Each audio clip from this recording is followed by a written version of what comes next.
Tonight on an all-new 2020.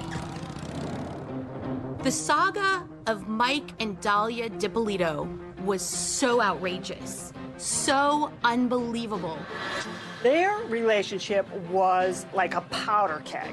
Those two had such sexual attraction. The reality show Cops is there waiting to capture every second. This is Sergeant Frank Ramsey, Boynton Beach Police Department. Okay, I'm sorry to tell you, ma'am, he's been killed. He's been killed, man. Can you imagine you come home from a simple morning at the gym and you find out that your husband's been murdered? I can't listen to him, man. You have to do our job. Listen, is there anybody that you know that you think would want to kill your husband?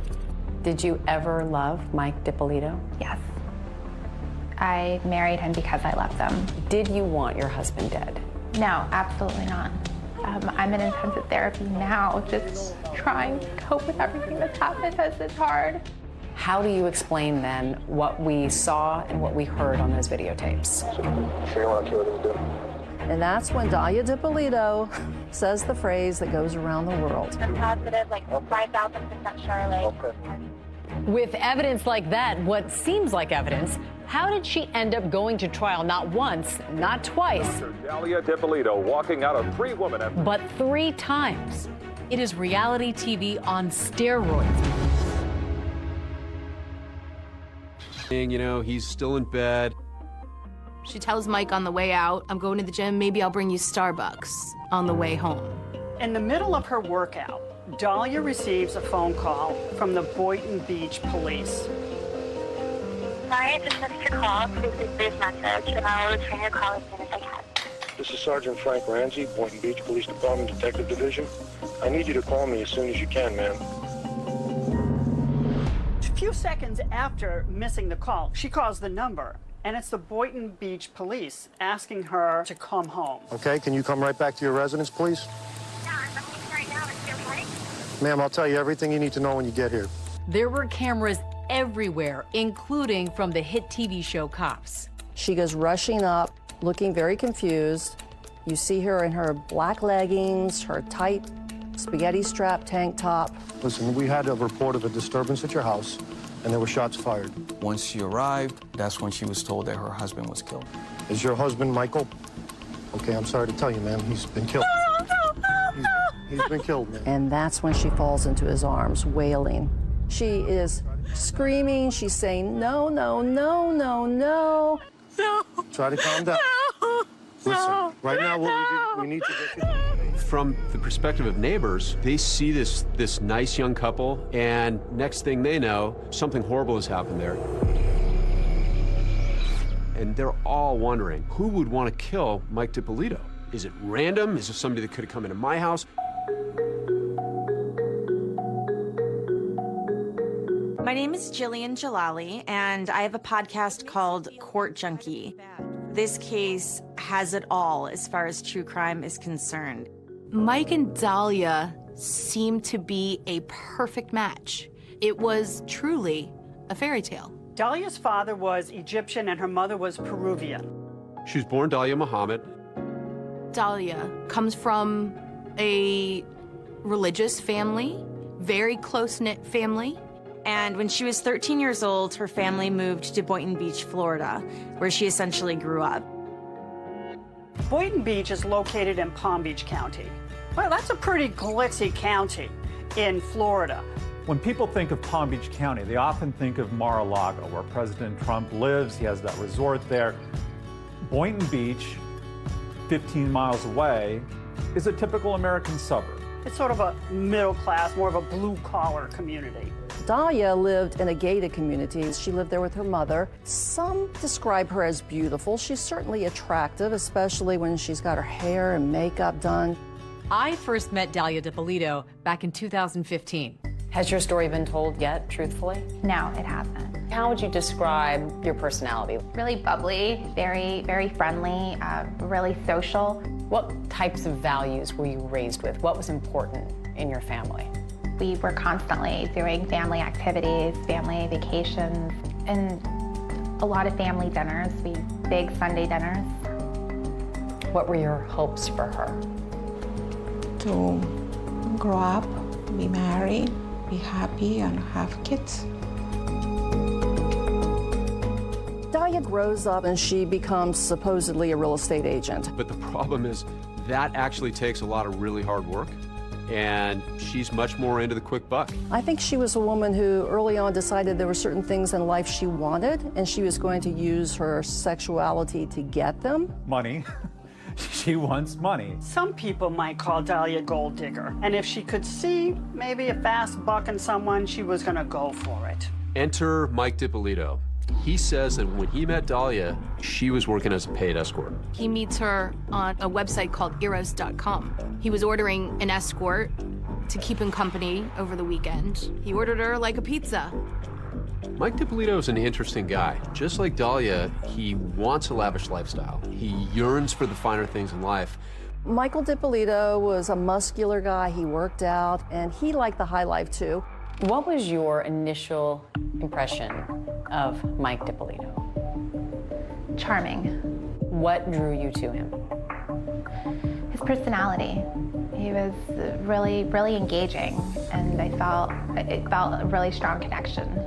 So, Mike DiPolito is a very likable guy. He's not afraid to be vulnerable. And he just seemed sort of like a guy you'd see at the gym, maybe not too bright, but working hard and trying to have a fun life. Mike describes his first meeting with Dalia, that she was sweet, almost naive. Give me some insight into what it was like when you first met. We got into outdoor activities and stuff, and we got bikes, and we started biking together. What do you think Michael saw in you?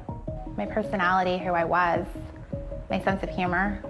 We talked about all kinds of things. We watched the news together. We were big movie people. We both love Starbucks, coffee drinkers. Mike had a very difficult upbringing, and I think he really yearned to feel loved and to feel safe and taken care of. He had this void that needed to be filled, and she made him feel like he had never felt before. But the problem that Mike had was that he was married at the time. They start an affair, a hot and heavy and steamy affair. He said the sex was unbelievable. Did you have any scruples about getting involved with a man who was still married? No, I was told that he was going through the divorce proceedings, and he had actually sent me papers showing that he was going through the divorce process. Not only did Mike DiPolito have a wife, he also had a checkered past. Well, long before he met Dalia, he'd gone to prison for running a boiler room stock operation. He was conning old people over the phone. They would call people up and they would sell them these penny stocks, convince them that these were going to become stocks that were going to be worth a lot of money, but in actually were just scams. Basically like the movie The Boiler Room. Listen, I'm presenting you with an investment opportunity that I think you're going to find very interesting. Where he's cold calling people and trying to get them to invest in foreign currency. He was ripping people off. Along the way, he was definitely making enemies. Mike pled guilty to organized scheme to defraud, unlicensed telemarketing, and grand theft. And he served a total of 2 years in Florida State Prison, followed by 28 years probation. They're in love, they are determined to leave their past behind. So this ex-con and his former escort are in this whirlwind romance, and 6 months later, they're married. The way that it happened, it was just so impulsive, and it felt right. You went down to the county courthouse? The courthouse the same day, applied for the license. It took a couple of days to, for it to legally be official and everything. This was a shock to Dalia's mother, Rhonda Muhammad. And she showed me her ring. I was like, wow, you got engaged? And she says, no, we got married. And you thought what? I wasn't happy at all, but it was time. If you look at the pictures of them, she has this beautiful smile. He's grinning. They're embracing each other. It looks like true love. From an outsider looking in, they're the happiest couple. And that brings us back to that hot August morning in 2009. Mike DiPolito is dead. He has apparently been murdered in his house. And the big question is, why? Who would want to do this? Police can't help but wonder if this grieving widow is actually keeping a deadly secret. Are you sure that you don't know anybody who want to kill your husband?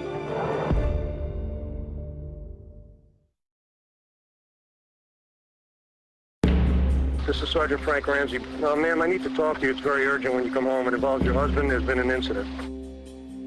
Can you imagine you got your whole life ahead of you and you're in love and you're planning everything, and then you come home from a simple morning at the gym and you find out that your husband's been murdered? I don't wish this on anybody. It's just beyond, words. It's so hard to be able to just fully express. Is your husband, Michael? Okay, I'm sorry to tell you, ma'am. He's been killed. He's been killed, ma'am. The condo is surrounded by police cars. The street was mobbed with detectives, crime scene technicians. I can't let you in, ma'am. We have to do our job. You want to find his killer, okay? She says, I want to see my husband. And the police say, no, you can't. If you want to help your husband, you need to go to the station with these gentlemen and tell us everything you know about who he knows, who he's connected to.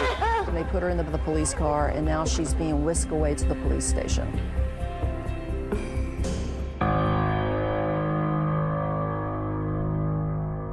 So they take her to the interrogation room. She's sitting in there. I'll explain to you what we're going to do, okay? They turn the camera on once Dahlia steps into the room to watch her demeanor and to see how she was behaving. I don't want to be videotaped. Well, you're being videotaped. That's all part of it. And still expressing grief and sorrow and disbelief. I love my husband. We love you too. No, you don't want to see him. The police are treating her like a grieving widow. They're doing their investigation into who would want to kill her husband. Listen, is there anybody that you know that you think would want to kill your husband? My husband's on probation. For what? He's for stock fraud. Stock fraud? And in fact, she tries to steer the investigation to the victims that Mike had previously scammed money from. Are you spending time in prison? How much? 2 years in prison and 5 years on probation, going on to 6 years. Oh my God. And what was that for? It was for taking money. It was like, he explained it like boiler room kind of, where they would take money from people. She tells them that he had been in prison before for fraud, that he was on probation, and that he still owed restitution, almost $200,000 to several victims. He's been trying to get off probation, and it's just been nothing but problems the whole time that he's been trying to get off. People weren't happy that he was getting off probation because it's a lot of money he's got to pay back. She tells them that Mike was just about to get off on probation early, and the people that he had scammed money from were very angry and upset about this. Well, when you say people, who are you talking about? People that were involved with him before, or? A little bit of everything. He's constantly running into a lot of the guys that he was on probation with. It was a lot of money. It was $191,000 that he had to pay back. He's got all these sketchy characters from his past. Yeah, they're the ones. I guess somehow when he went away, some guys didn't go away. They left the country. You mean went away, he went to prison? Right. Okay. They left the country. And so somehow he was dealing with some of those guys because they thought that he owed them, and I don't know. She gave very vague details about, maybe people that could have been angry with him. She didn't provide law enforcement with much information at all. Well, I'm asking, if you know any names, then we can run these guys down and see what they know. I don't know if the one guy that I'm telling you about, Pasquale, if he also went away or if he didn't. She starts to kind of give names and tell them that there are possibilities of people that maybe had wanted to see Mike dead. Is it Pasquale or Pasquale? Pasquale. Then Dahlia starts spilling some of Mike's other secrets, like his substance abuse issues. He's recovering alcoholic. Dahlia tells detectives that her husband Mike struggled with demons, alcohol and drugs. And so with him, it's very important to be like on a schedule and, you know what I mean, like have a system and very organized with everything. Get up every day, go to the gym, go to Starbucks. He would go to AA meetings. He felt was so important to keep regimented. He did that to make sure that he stayed sober. And in fact, Mike would have otherwise been at the gym with Dahlia, except he was recovering from liposuction surgery. We were supposed to go to the gym. Oh, both of you were supposed to go? He had like 2 blood handles removed from here. And so he was laid up. He couldn't exercise, he couldn't go to the gym. We haven't gone since his surgery, but every morning, 5 a.m., we're both at the gym. You're lucky. What? You're lucky you went to the gym. I don't know if you know, he was shot. He was shot twice. And I want you to know all this. Do you know this? Not exactly. I mean, they told me he was shot. He was found in the bedroom. He was shot twice in the head. She brought up every negative detail of his life in those moments after she learned that he had been killed. Well, you know, he's very, he used to be a drug addict, and... What was his drug of choice? Crack. Crack? I'm going to be back. What I want to do is call, right now I'm going to go out and get in touch with the officers at the scene. I want to see if the house was burglarized. Okay. All right, just hang on for a second. Thank you. So when the police exit and Dahlia was still being videotaped, as they leave the room, she starts crying. A few moments later, the detective comes back in and he has one more question. There's no problems between you guys, no financial problems, with your family, you and him. No, there's nothing. In that police interview, Dahlia paints a rather rosy picture of their relationship. No problems, no drama. But what everyone would soon learn is there actually was trouble in paradise. Everything seems great. At least that's what Michael thought. What he didn't know is that Dahlia DiPolito had another man in her life.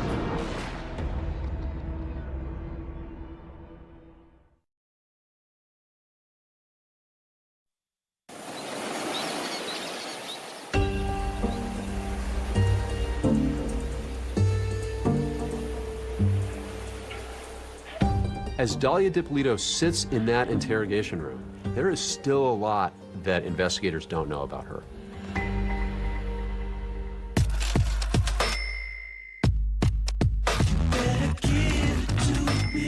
She uses men to give her money or to get into their lives so then she could then extract their money from them. She knew how to use her sex appeal, and she had a lot of it, to get her way. And that's what she did very successfully with men, including Mike DiPolito. She wanted Mike's house. She wanted all of his money. She decided, hey, I got to figure out a way to get his stuff.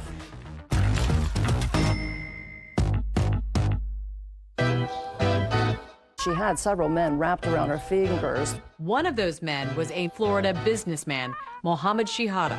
He was a 32-year-old Jordanian national. He was a quasi-actor. In fact, if you go to the site for Mohammed's talent agency, his online portfolio is still there. He really enjoyed playing poker and gambling in Las Vegas. How did you know Mohammed?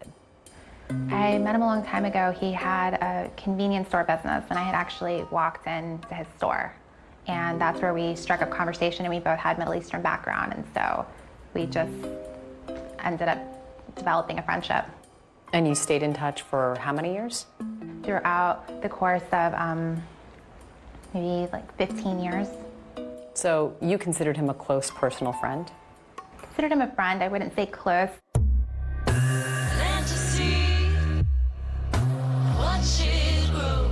They began a flirtation, which was very heavily sexually charged. When she needed something, they would rekindle that old flame, so to speak. If she needed to vent about a guy she was dating or a relationship that she was in, she would talk to him. So in July of 2009, after Dahlia was married to Mike, she reached out to Mohammed once again, as she had done over time. She starts a narrative with him about Michael DiPolito. Dahlia told Muhammad that she was physically abused, that he was controlling, and she just needed out of the marriage. Were there any stresses on the marriage? We got into little arguments and things, but it wasn't anything major. But Dahlia tells Muhammad that her husband is abusive, emotionally abusive, so much so that a regular divorce isn't going to cut it. So she wants Mike out of her life for good and turns to Muhammad for help. She wants for a more permanent solution to her problems. Dahlia confides in Muhammad that she wants Mike DiPolito killed. They meet at a gas station in Boynton Beach. Dahlia tells Muhammad that she's desperate, that she needs to have Mike killed. It's a common thread throughout these types of cases. Beautiful women, and they also often involve allegations of abuse. Muhammad is really nervous that if Mike DiPolito is killed, that law enforcement would come back to him, and he didn't want that to happen, and he didn't want Mike to be killed. Muhammad Shahadi is actually the person that called police and said that Dahlia DiPolito was planning to murder her husband. We had a gentleman come into the police department advising they had some information in reference to a young lady that wanted her husband killed. They captured this first conversation that they had with Muhammad on a tape recorder. Okay, tell us what happened. She asked if I knew someone who can kill her husband for her. I said, basically, no, I don't. She tells me, though, he's the nicest, sweetest nerd, but you can't stand him. So at first, we weren't sure what we had. Do you know where she lives? No. At the time, we didn't know what to believe. Her last name, I don't know. Here's a gentleman who walks in. According to him, he's had a sexual relationship with this young lady, but he wasn't sure exactly where she lived or her last name. She's maybe 5'6", 5'7", dark black hair, green eyes. She's a good-looking girl. Really good-looking girl, actually. The fact that somebody was going to get killed, it was bothering his conscience. Did she ask you to find someone for her? Yes. So after that first interview, law enforcement realizes that they're gonna need to talk to Muhammad again. What cops want Muhammad to do next is bold and risky. They want to set up a sting. They say, we want you to put a wire on, and we want you to get her to outline this plan to kill her husband. So Muhammad morphs into a confidential informant. We have the informant contact the suspect by phone and set up a meeting so we can ID her. The mobile gas station was one of those places where they've met before in the past, so we decided to make that the location. All right, you good to go? Yeah, I'm good to go. All right. So police outfit Muhammad's car with some cameras, and they put a wire on him. Hey, what's up? And a few seconds later, she begins talking about getting her husband killed. There's no small talk. Muhammad and Dahlia launch right into a secretly recorded conversation detailing Dahlia's murderous intentions. At first, it seems like her motive might be Mike's money. Honestly, you're worried seriously you don't kill him over that much money? It's not even over like it's not even about Dahlia has no idea that every word coming out of her mouth is being caught on camera. Okay, well, all I'm trying to say is this guy's a professional. It's not all he does is get it done, that's it. Right. This is where he actually says he was going to introduce her to a hitman. I know him, you know, like, he's good at it. We realized that this guy was credible. But now, how am I supposed to know what day he's going to do it? We were shocked how easily she talked about getting her husband killed. He might tell you, oh, it's like to get out of town or something for a day. I'm not going out of town. You even hear during the conversation her talk about no one would ever believe that she could be capable of murder. His mom is not going to get suspicious of you or anything like Why that. me? You know, knowing somebody, you know, nobody's going to be able to point a finger at me.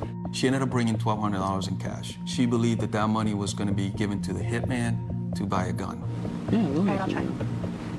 She also bought 2 pictures. I have a picture of him right now. You're sure everything else is okay? Yeah. You're sure? Yo, what more sure can you want? You're planning a murder. Come on, stop, yo. She's made a down payment on death. And now Dalia Dippolito is about to come face to face with the assassin. But little does she know, she is walking into a trap.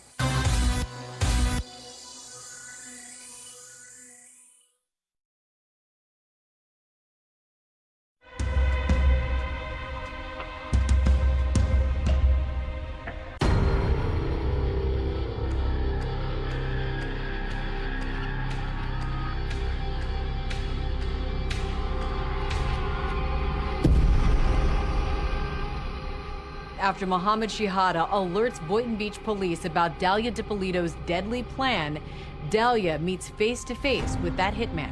What she doesn't know is this hitman she's about to meet is actually Whitty Jean, Boynton Beach police officer who is working undercover on this case. They agreed on a location, which was a CVS parking lot in the city of Boynton Beach. Pretty much parked in this exact spot right here.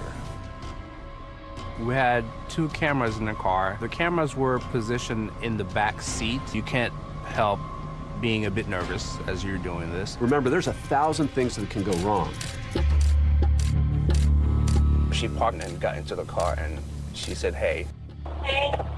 Dalia shows up to the meeting with Whitty, and she's wearing a cute little sundress. She's almost flirtatious with him in the car. We wanted to make sure that she caught my attention in my eyes. The way she was dressed, pretty much, I'm like, okay, you know, she wants to show off her body. So, you know, I have to give her a compliment. I told her, hey, you know, you look good. Hey, you look good. She clearly thought she was talking to a hitman, and to her, this was something that had to be done. Well, that's up to you. We were shocked how easily she talked about getting her husband killed. She gave me definitely a sense of urgency. You cannot wait to make it happen. If you're going to make it happen, you have to make it happen this week. I'll give you a quick breakdown of what I've done so far. We talked about money, how much money she's going to pay me. At one point she said, well, I thought that I already gave you the $1,200. $1,200 went to buy my heat, my gun, okay? A couple hundred, you know, for other people to do things. Right. You know what I mean? When I had to explain to her, $1,200 is nothing. I had to buy a gun, I had to buy a phone, I had to buy this car. As she starts talking, what's going on in the minds of the police officers is, wow, this woman is real. This plot is real. As a matter of fact, I've already spent more money, you know, just to get it here. Right. Trying to tell her, look, however, which way you want it done, I'll do it. So I just want to make sure that, you know, this is what you want. If you want to kill this dude. When she's meeting with the hitman, he's telling her, look, there is no turning back. When I leave you today, you have no way to reach me. I explained to Dalia that after today, she wouldn't be able to find me to cancel this whole plan that we put together. When it's done, you know, you have to have an opportunity to change your mind.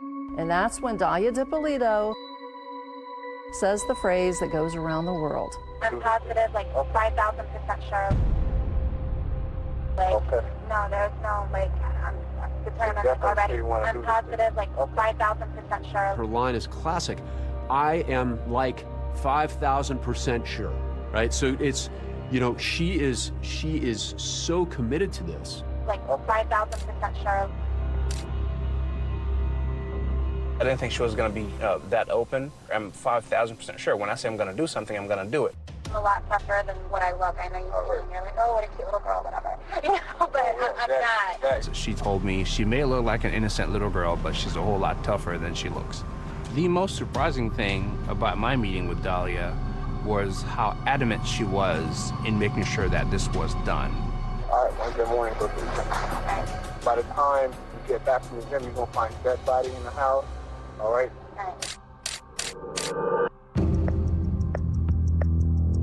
As the Boynton Beach Police Department are preparing for their starring role in this true crime drama, the Cops television show are like flies on the wall, recording every bit of it. Our police officers, our detectives, our professional staff, they every day are doing things in our community to keep people safe and to save lives. And for us, it was a great way to showcase that and to let the community and the larger community know what these heroes are doing every day. Now, the Boynton Beach police say that show had been interested in their department for several months. And arguably, their cameras never captured a scene quite like this one. they are about to hit the jackpot. Everybody knows why we're here. Chachi, you and Brian will go with me. Frank or somebody will call the wife. Just like the undercover instructed her to leave the house, she did. And she grabs a smoothie, and she grabs her purse, and she says, "Bye, Mike," and she goes off to the gym. Delia is at the local LA Fitness, but back at her condo, police are there setting up an elaborate trap. That looks good. I like it. We've had set up a fake crime scene around the house, yellow tape around the streets, around the house. We make it look like her husband had gotten killed inside the house. At 6:21 a.m., as Dalia Dippolito was working out, that's when she misses that call from the sergeant at the Boynton Beach Police Department. Sergeant Ramsey, can I help you? Is this Miss Dippolito, please? He intentionally pronounces her name wrong to throw her off. Once he got her on the phone, told her that something had happened and we needed her to come to the house. They needed to break some news to her. No, ma'am, I need to talk to you. Ma'am, I'll tell you everything you need to know when you get here. As Dalia approaches, she sees what's really a crime scene. She sees police, tape blocked off. So the condo is surrounded by police cars. There's a crime scene van, there's crime scene tape, her apartment's roped off with the tape. The front door to the townhouse is wide open with black fingerprint dust everywhere. Dalia arrives from LA Fitness from going to the gym. And she rushes up. Dalia Dippolito doesn't know she's being set up right now. A really buff police sergeant tells her, "Your husband has been murdered." Is your husband Michael? Okay, I'm sorry to tell you, ma'am, he's been killed. Before the words are even out of his mouth, she starts crying. And he even hugs her, and she figures she's got them wrapped around her finger just like all these other men. And little does she know, her world is about to come crashing down. I tell you, ma'am, he's been killed. Going into his arms. She's wailing. As I watch her breakdown, as she starts to cry before the word killed is even said, this was the role that she had practiced. And the play acting continues when they get Dalia into that interrogation room. Everyone was in character that morning, including the undercover police officer, Woody Jean, who suddenly appears in the interrogation room to make a cameo appearance of his own. You know who this guy is?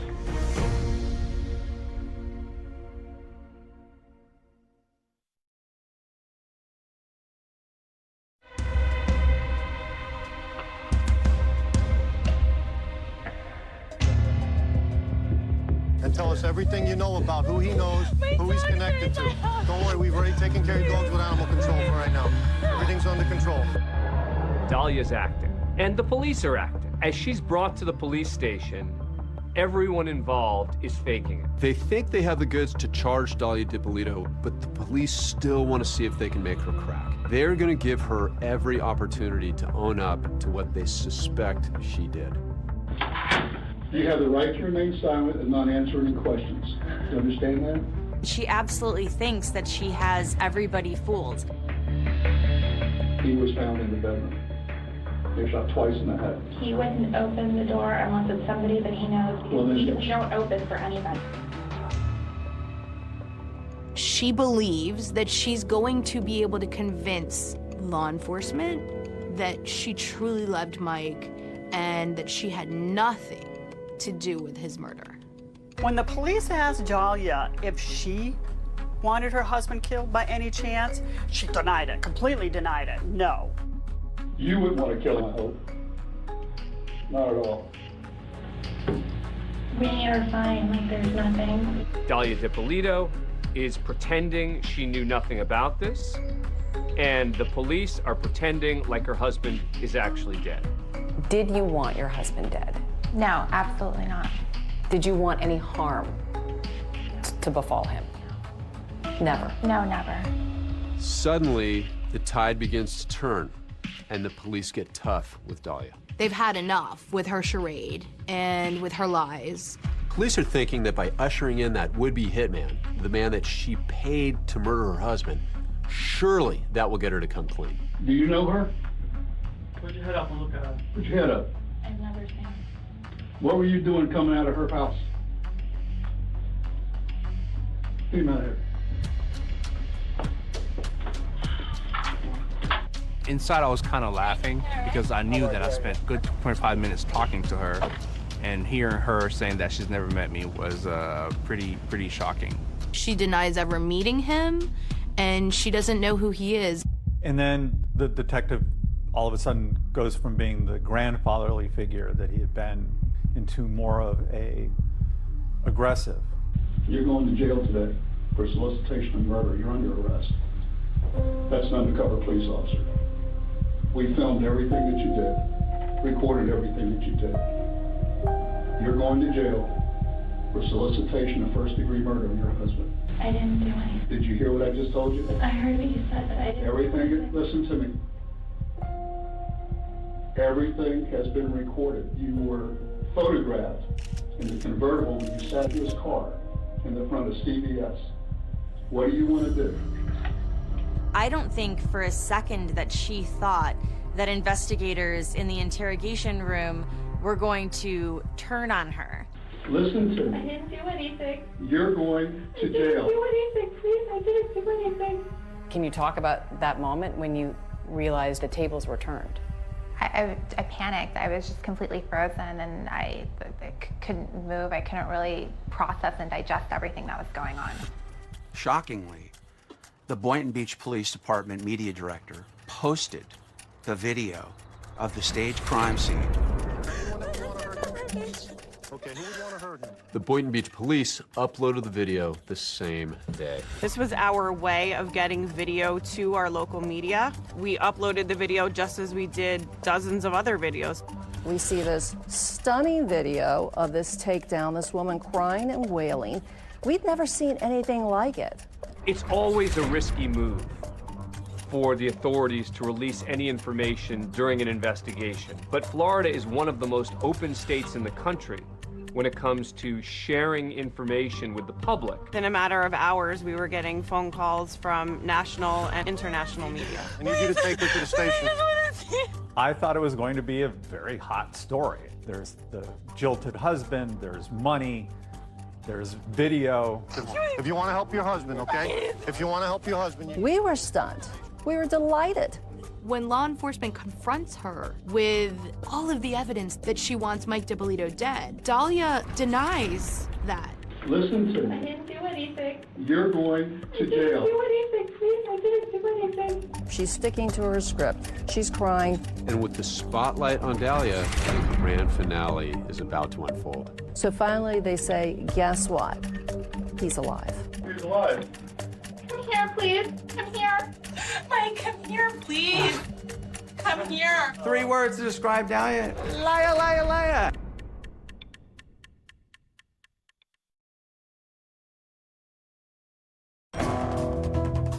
Give me 3 words to describe yourself. Who is Dahlia DiPolito? Understanding, sweet, and compassionate. 3 words to describe Dahlia. Liar, liar, liar. What was that? I didn't do anything, and I didn't plot anything. It wasn't like, kill him softly, don't hurt him. It was like, just blow the guy's brains out and, can I get a cheese sandwich with that? I'm positive, like 5,000% Charlotte. I see somebody who's struggling. What? How is she struggling if she's 5,000% sure? The whole crime's caught on tape. I mean, what do you do with that? It was a show, it was a tape. That was the purpose of it. You were acting in those tapes. Yes. Liar, liar, liar. He comes up with a defense that rocks the community. This was all for a reality show. She knew she was being taped. She and Mike wanted to be stars. The thing about reality TV is that anybody can do it. Anybody can become famous. I don't know what reality show a 40-year-old convicted felon could be on. They wanted to post it on YouTube to try to get acting parts. That was the plan. It was so far out of left field that they might just believe it. Even now, 11 years after the story first broke, the twists keep coming in the Dahlia DiPolito story.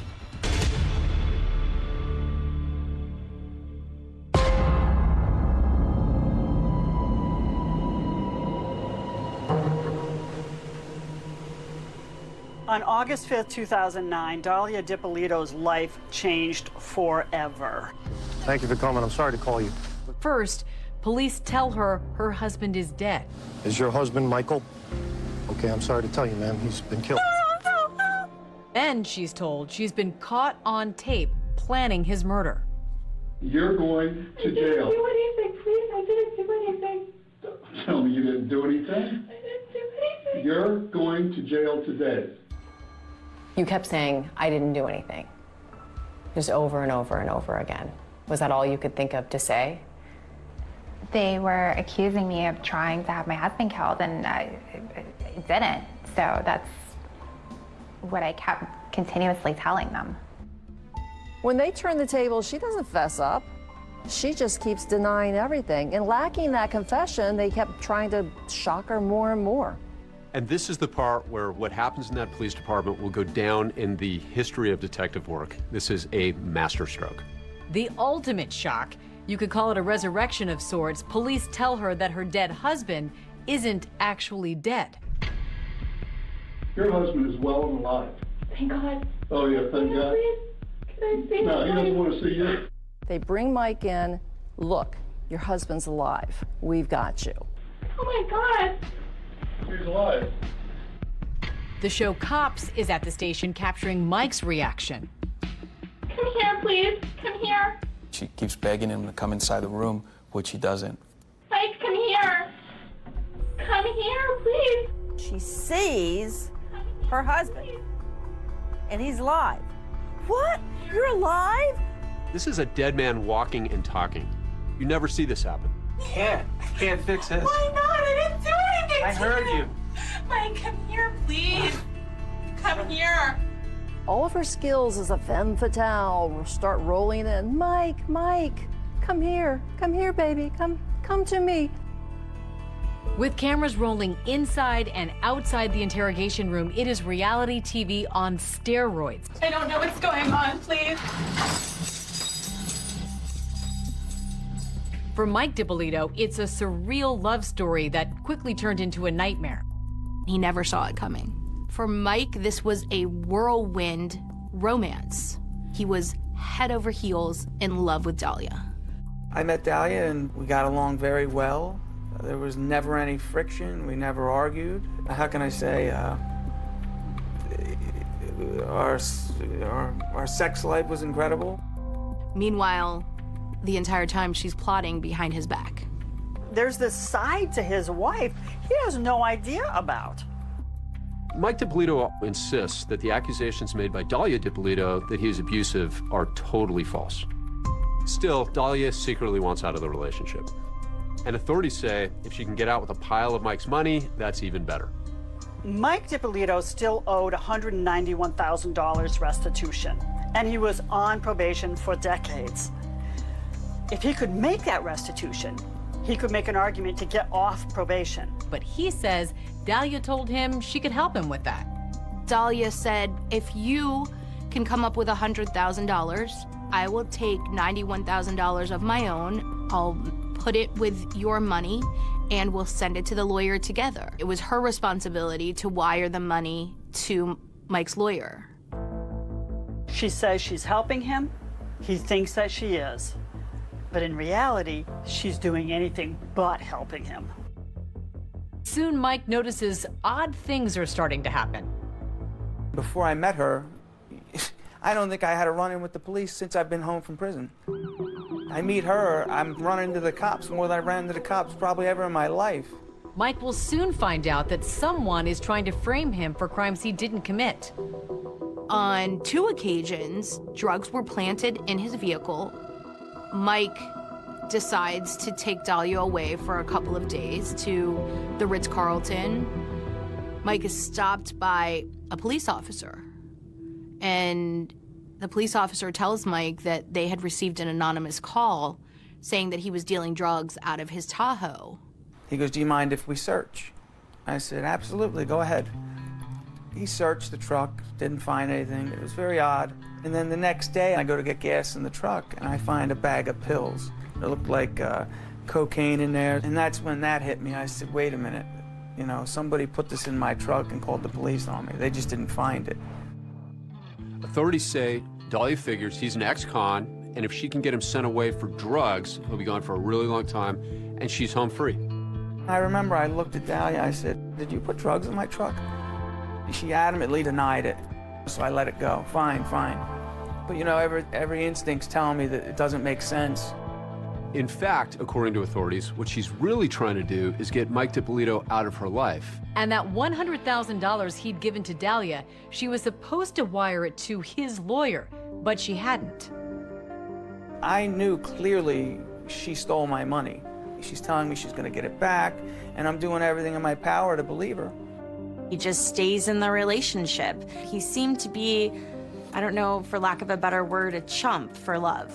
Your ex-husband Michael claims you stole a lot of money from him. Money that was supposed to be used to pay his restitution. Did that happen? No. It's money that he was hiding. Police say that after her plot to try to get him jailed doesn't work, she ups the ante. One morning, he gets a knock at the door. We knocked on his door, and we actually woke him up. All I see is a bunch of cops, and I'm like, oh boy. I go downstairs. Police department, open your door. I hesitantly open the door. First, he didn't know what was going on. I thought they were there to arrest me. And we ended up telling him what we were there for. You have to come with us. Your wife's going to have you killed today. Your wife has hired a person to kill you. Relax, just relax. Take it easy. Clearly, this just hits him like a ton of bricks. I mean, he literally takes a step back. We ended up taking him out of the house and driving him straight to the Boynton Beach Police Department. They already know why we're here. Your wife hired somebody to kill you. I also played a little bit of audio where she says, hey, I'm 5,000% sure that I want him killed. I'm positive, like 5,000% sure. It wasn't like, you know, kill him softly, don't hurt him. It was like, you know, just blow the guy's brains out and, you know, can I get a cheese sandwich with that? Even from behind bars, Dahlia is not finished trying to manipulate Mike DiPolito when she makes an astonishing phone call. Well, hello. Hey, it's me. Yeah, what's up? Nothing, Mike. Please come here. Is she ready to confess, or is this something else? Everybody asked me, why'd you take the phone call? I had to take the phone call.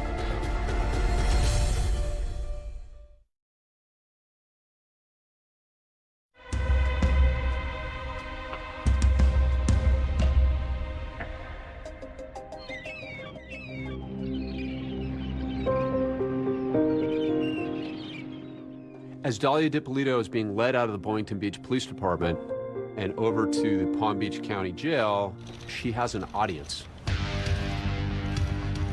The press, having seen the video released by police, is there to greet her.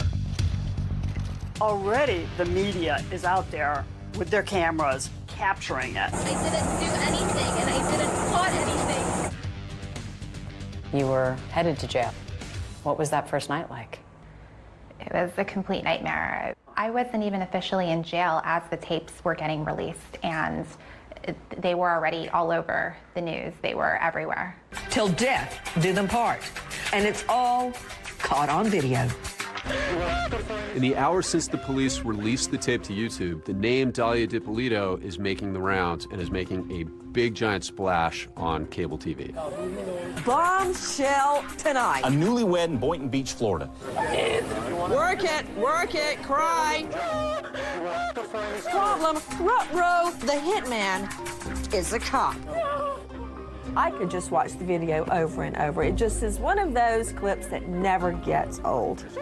The crying, the screaming, the bending over. Meryl Streep, wherever you are tonight, don't worry, you're safe. You became a headline around the world. Everyone knew your name. It was awful. While in jail, Dahlia makes a few tearful phone calls, first to her mother. Hello? Mom, I'm in jail. I didn't do anything. I didn't do anything. You did. I know you didn't. I know you didn't. Okay. How many times did I tell you to leave that guy? How many times did I tell you? But her next phone call is unfathomable. From the jail, she calls Mike, the man police say she has just tried to have killed, and offers him no apologies. Well, hello. Hey, it's me. Yeah, what's up? Nothing, Mike. Can you please come here?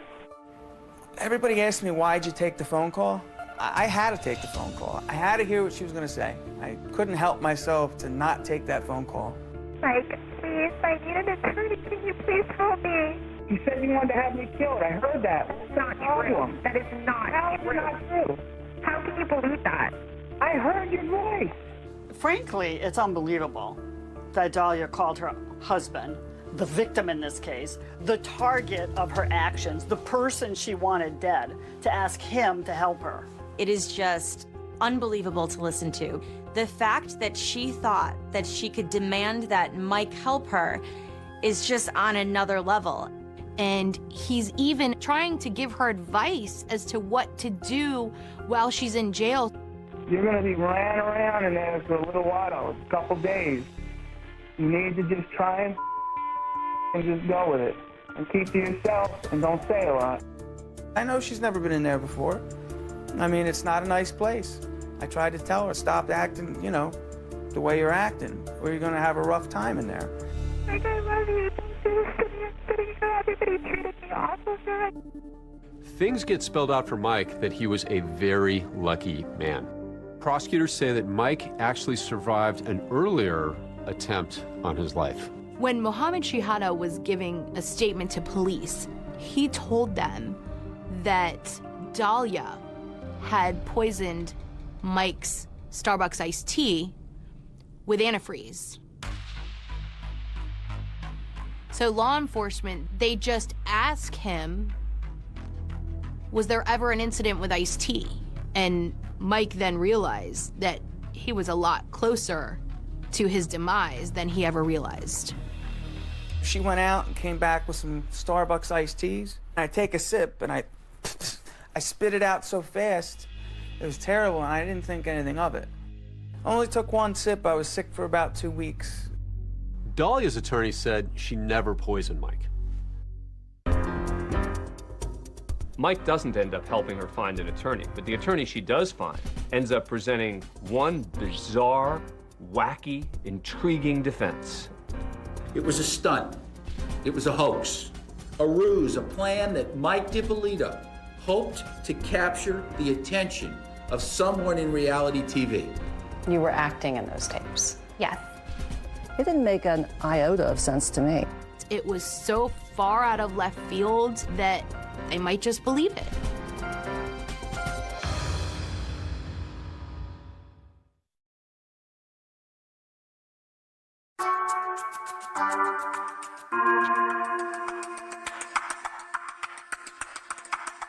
We begin with the trial of a Florida woman arrested for plotting to kill her husband.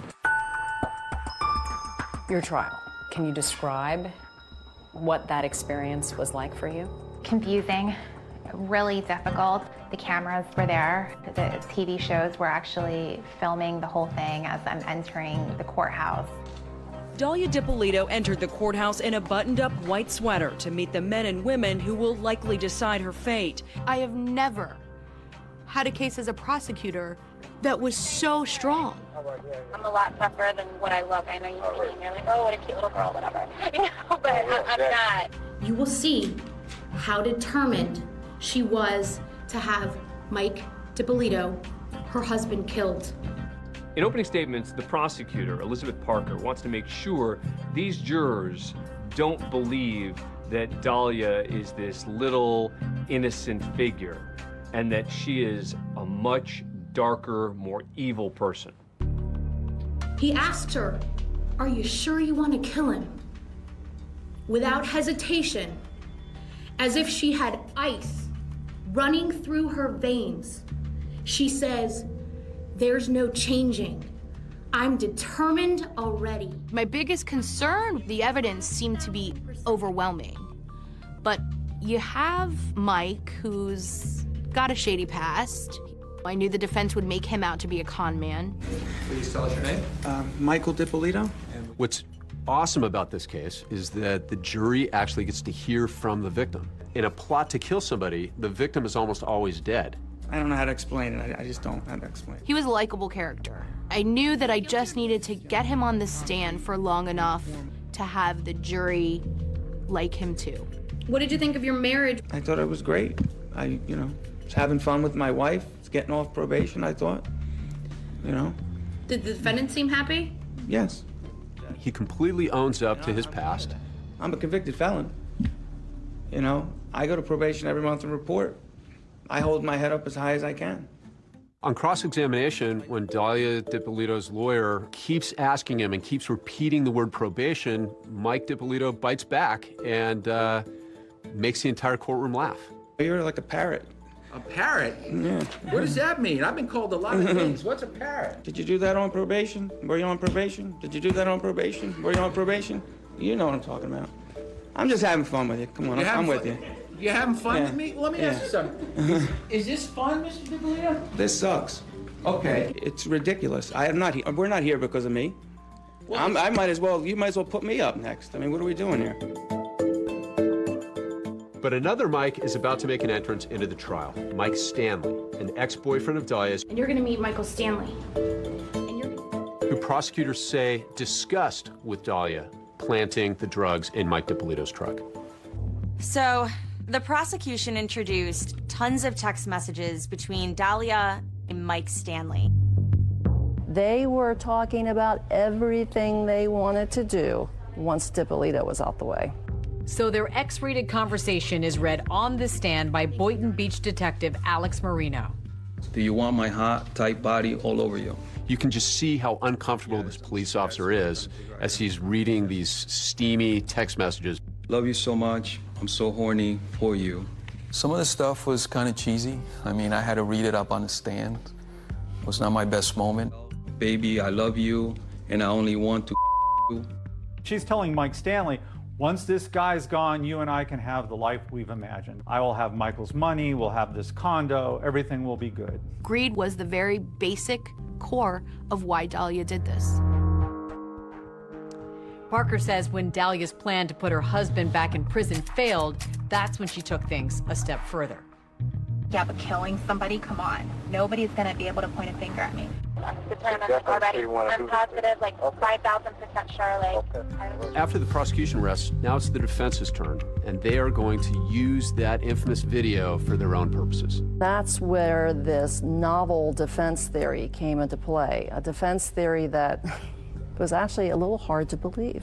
The plot for the contract killing of Mike Dippolito was never real. He comes up with a defense that rocks the community, which is, this was all for a reality show.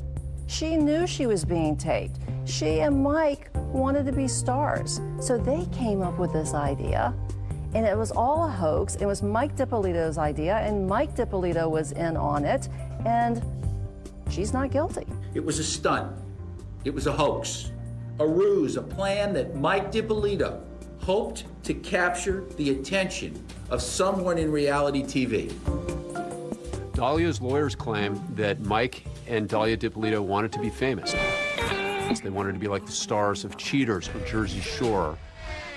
Selnick presents a computer forensic expert who found that Dalia had searched reality shows on her computer.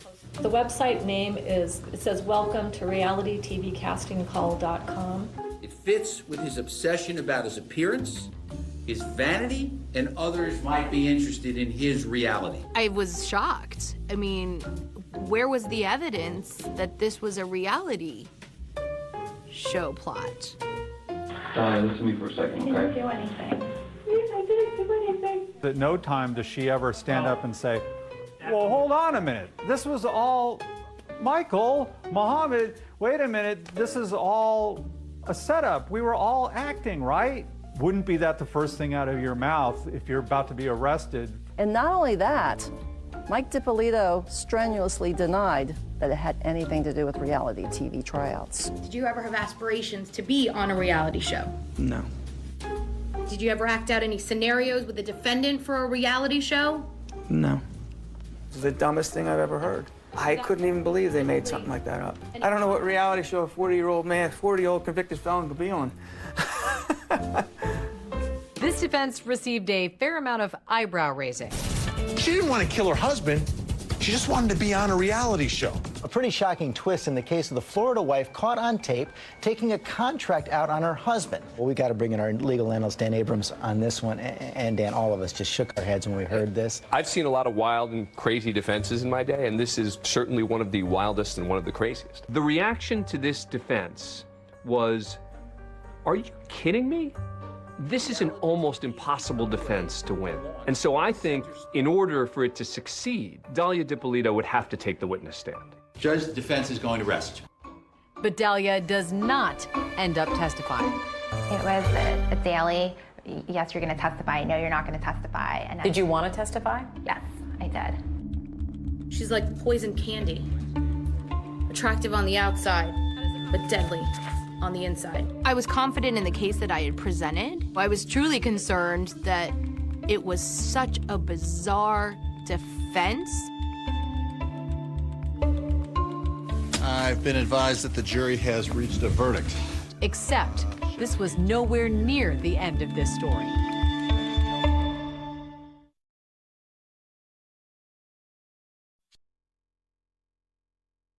Now closing arguments continue in the Dalia Dippolito murder for hire trial. And this case will go to the jury before lunch. It was a typically hot day in Florida, but that is not why Dalia Dippolito was sweating. She was facing up to 30 years behind bars. Waiting for the verdict. What was that like? It's nerve-wracking. It's just really stressful, really tense. I've been advised that the jury has reached a verdict. The jury took just 3 hours to come to a decision. We find the defendant guilty of solicitation to commit first-degree murder. I was numb. It wasn't at all what I was expecting to hear. I never had the impression or the understanding from my attorney that losing was a possibility. Everything was always, you know what, we got this. Wow. We have really good poker faces, apparently. We all just said, well, she's guilty. Yeah. It was just kind of unanimous. And the defense didn't present anything that really represented this was for a reality TV show. And she said, I am 5,000% sure. And that did it for me. There is absolutely no moral justification for your conduct. It was pure evil. I'm sentencing you to 20 years in the Department of Corrections. I looked at her in that courtroom and I just said to myself, man, this is sad. I wish we were never here. And as far as the sentence, I'm 5,000% happy with it. That seemed to be it. Case closed, except this was nowhere near the end of this story. Everybody thinks, bye-bye, Dalia, that's it. But it turns out she got an appeal. Well, in the last hours, the Black Widow, Dalia Dippolito, set to walk free. The appeals court tosses out the conviction. Dalia's lawyers argue there was a problem during jury selection. And then, 3 years later, a court agrees. And so Dalia Dippolito is getting a new trial.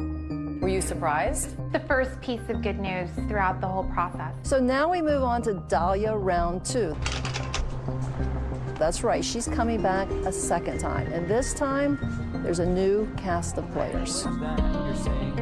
For this second trial, Dalia hires 2 high-profile lawyers she's seen on TV, Mark Eiglarsh and Brian Claypool. Defense attorney Brian Claypool, nice to see you both. I am 5,000% sure Dalia Dippolito is innocent. Dalia's new lawyers allow her to speak publicly for the first time, and that's when I had the opportunity to exclusively interview her. Your every move is monitored. Clearly, the strategy was for Dalia to try and undergo a bit of an image rehabilitation. When people hear the name Dalia Dippolito, what do you think comes to mind? Everything negative. Give me 3 words to describe yourself. Who is Dalia Dippolito? Understanding, sweet, and compassionate. Because it was a pre-trial interview, Dalia's lawyers wouldn't let her discuss certain parts of the case, particularly those videotapes. I'm positive, like 5,000% sure. Did you hire a hitman to kill your husband? No. How do you explain then what we saw and what we heard on those videotapes? I'd like to be able to explain that to you right now, but I can't because the attorneys legally have told me that we're saving that for our day in court. In our interview, Dalia's lawyer, Brian Claypool, reiterated that reality TV defense that we saw in her first trial. Dalia, her ex Mike, and this gentleman Mohammed were all part of this collaboration to put together a YouTube video of a scene where they're hiring somebody to kill somebody. They wanted to submit that, post it on YouTube to try to get acting parts. That was the plan. It got out of control. I'm positive, like 5,000% sure. 5,000% sure, not 100% sure, not 1,000% sure, but 5,000% sure. How do you explain that? I look at that video and I see somebody who's struggling with whether she's really sure. She's struggling? What? Why? Well, how is she struggling if she's 5,000% sure? Well, you might find that humorous, but when I hear people say they're sure, I'm 110% sure. She's trying to overcompensate. As for Mohammed, he denies working with Mike and Dalia to make a video to try and get acting jobs. Mike DiPolito says he's never even met Mohammed. What do you say to people who say you're just denying the undeniable, that this is an open and shut case? That now with the attorneys that I have, so much is coming to light to where it would just be insane to not believe me. The tape was a show, it was a tape. That was the purpose of it. You were acting in those tapes? Yes. But you're telling the truth now? Yes. Why should we believe you? Because it's what happened. It's the truth. Dalia DiPolito escorted into court by her attorneys for her second trial. Dalia's second trial is going to shock a lot of people in a number of ways. Claypool dropped this bomb. He just throws off like it's nothing. And by the way, if you send her to prison, you're going to be separating her from her infant son. What infant son?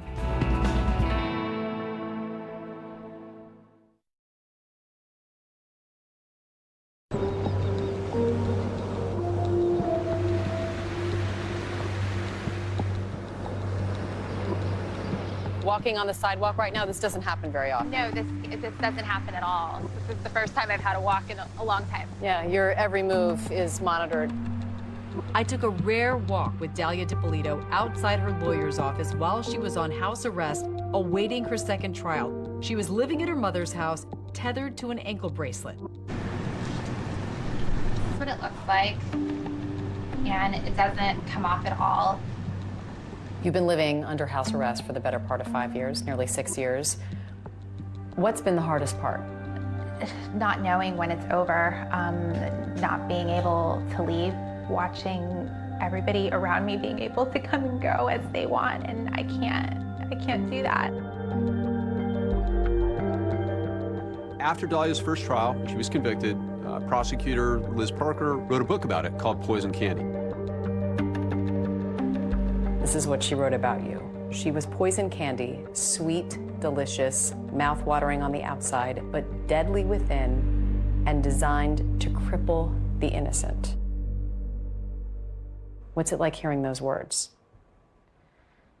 It's hurtful. When I found out that the book was out, I was suicidal. Do you think people will change their minds about you when they hear from you in your second trial? I'd like to believe so.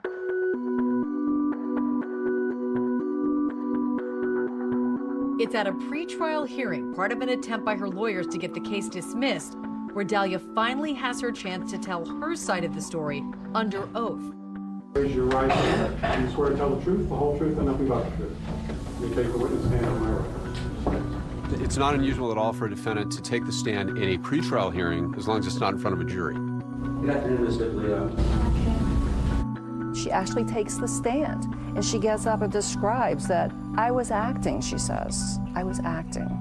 We worked together on an acting project. We were all going to work on an actor's presentation to put up on social media.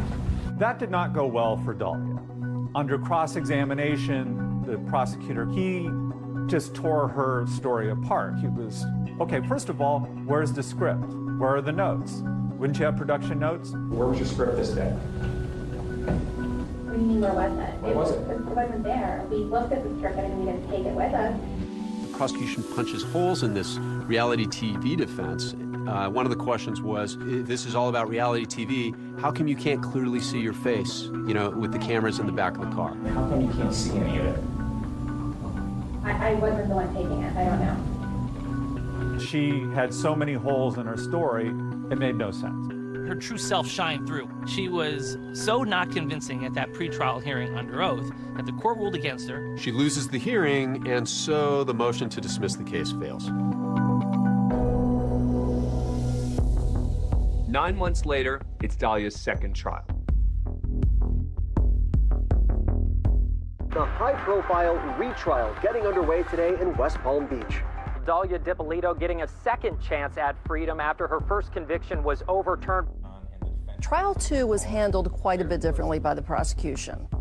They were going to stick to those videos, and that was it. They didn't even call Michael Dippolito to testify. Because the rest of the evidence was so powerful, my prosecutors felt that they would just go with the slimmed-down version of the case.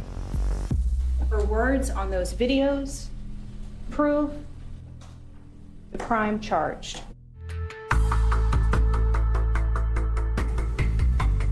In the second trial, Dahlia's lawyers abandoned this reality TV defense.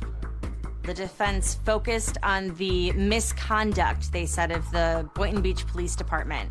They were trying to flip the script and put all the blame on the police. So far, no mention of that reality show acting defense that she had talked about previously. Gone is this reality TV nonsense.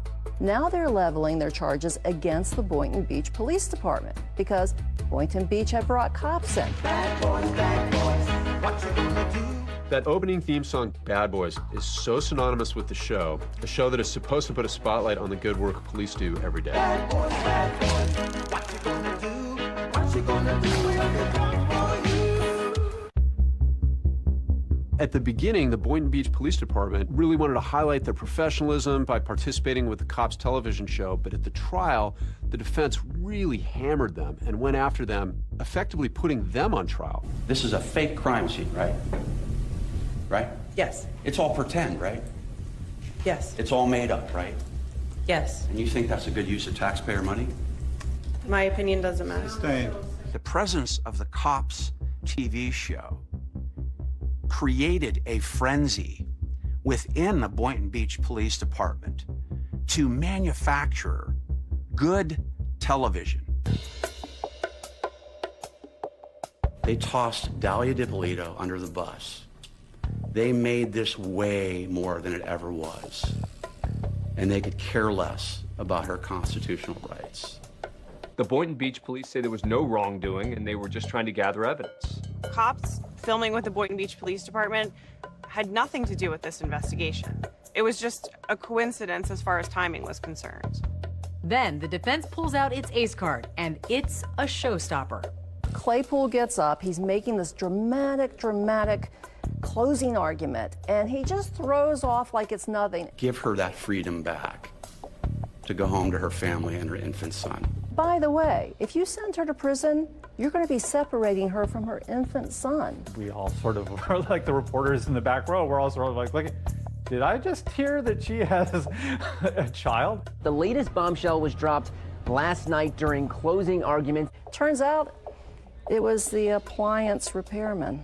He came to her house, they fell in love, she got pregnant, and she had a baby, all on house arrest. And right now, we're on verdict watch in the Dahlia Dippolito retrial. I think there was a general expectation that she would be convicted. A bombshell announcement in the murder-for-hire case against Dahlia Dippolito. We, the jury, feel that we cannot reach a unanimous decision. The jury telling the judge late today they are deadlocked. I must declare a mistrial at this time. There were 3 votes for guilty and 3 votes for not guilty. Courtroom shocker, Dalia Dippolito walking out a free woman after a judge declared a mistrial in her murder-for-hire retrial. I can count on one finger the number of people in this country who felt we even had a chance in this case. Whenever you don't get a conviction, you're disappointed. But I knew that we had a great team and we would do it again and perhaps do it a little differently. Immediately after trial number 2, the state attorney, Dave Ehrenberg, said, "We are taking her to trial again." There was not a second when we thought that we would let her go free. Not a second. Prosecutors vowing to try her a third time. And so now we're going on to Dalia Chapter 3. This is the third time Dippolito has been on trial for this murder-for-hire case.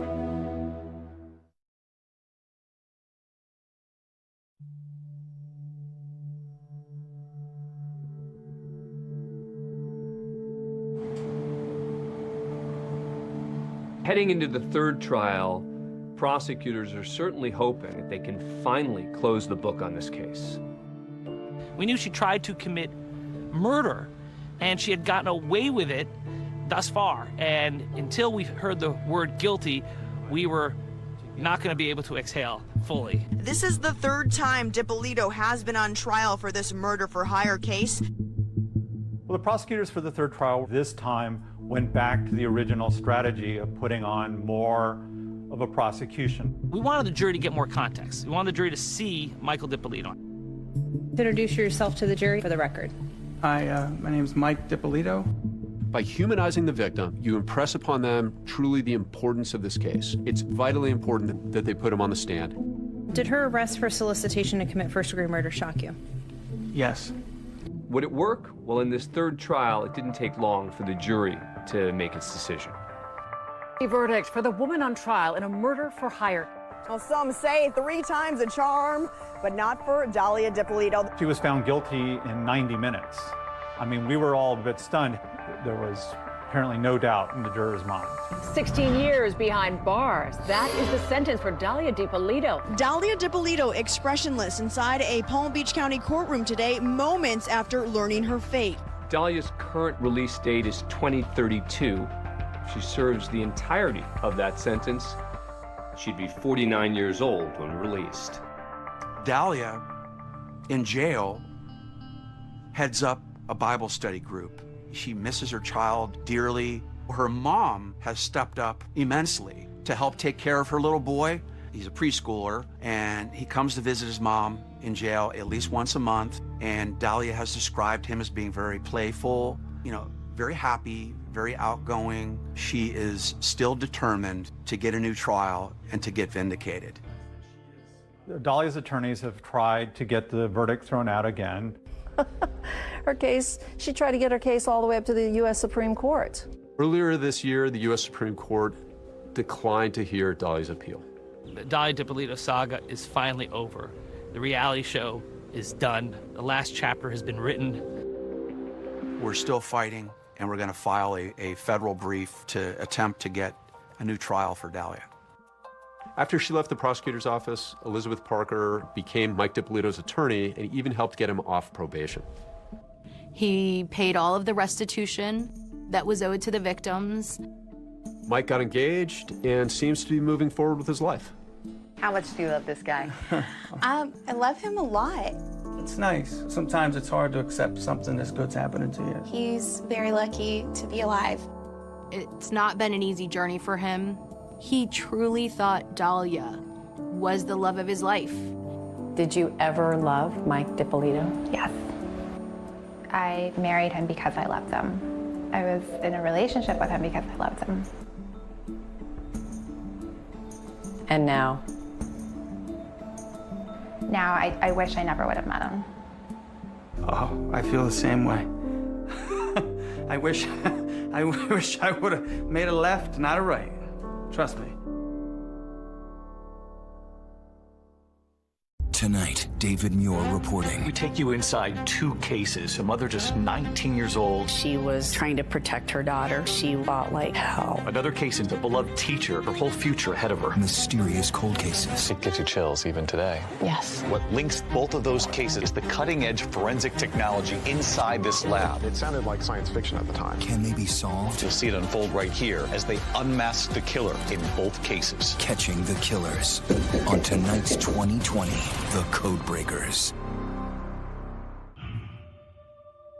Tonight we take you inside 2 cases. 2 young women, both brutally murdered in their homes. The killers in each case evading police for decades. In one case, a mother just 19 years old, she was engaged to be married. Her fiance, who was about to marry her, adopt her daughter, he gets home and he immediately notices something is wrong. There's blood smeared on the stairway. The killer had attacked her in the bedroom. There was handprints of her trying to hold the door closed, and she just wasn't strong enough. Another case in Texas, a beloved teacher, her whole future ahead of her. Drove in to Memphis. She just started a new school. She was loving teaching her students. She was in a very good place. 911, what's your emergency? What's going on? Oh, she was murdered. What did your daughter do? She's been murdered! You remember walking in and what you discovered? I remember walking into the bathroom and seeing her body on the floor. She'd been handcuffed.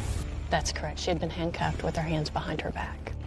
There were about 36 different wounds on her body. She put up a fight. Of course, the question, who would want to kill each of these women? The mystery behind their murders would torment their loved ones for decades. They've got handprints, they've got footprints. Why are they not finding this person? It was like the talk of the town forever. And for the detectives who were working these cases, frustrating dead ends. There was also a suspicion, could it have been a member of law enforcement? Right, there was no forced entry, so our speculation was that it was somebody that she knew or somebody that presented a position of authority that could have garnered that trust to get inside the apartment. All of these questions lasted for years and years. Yes. Yes. Both of these brutal murders were cold cases for decades. And what links both of those cases all of these years later is the cutting-edge forensic technology inside this lab.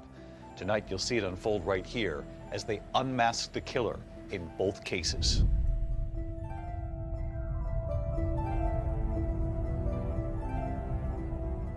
It's the first week of December 1988. 19-year-old Kathy Swartz is home with her 9-month-old daughter.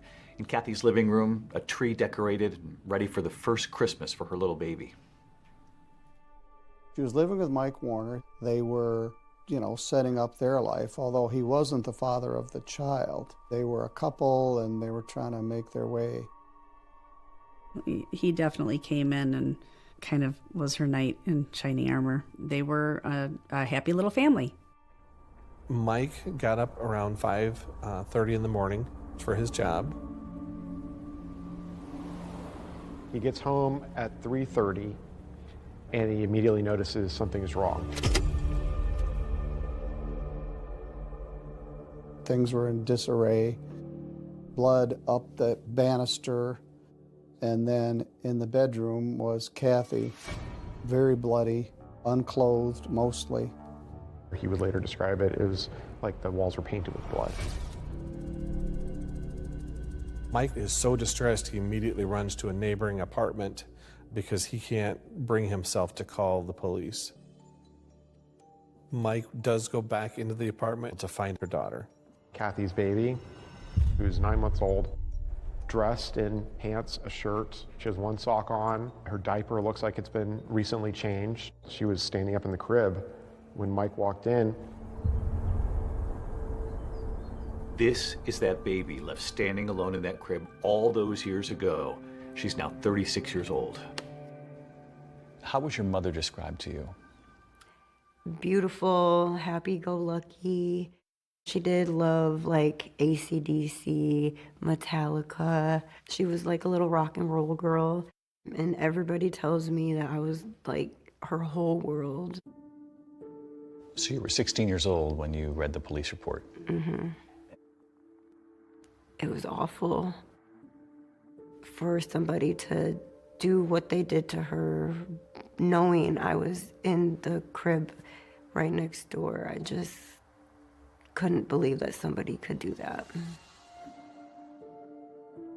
So detectives had questioned at the time whether or not this suspect had changed the diaper.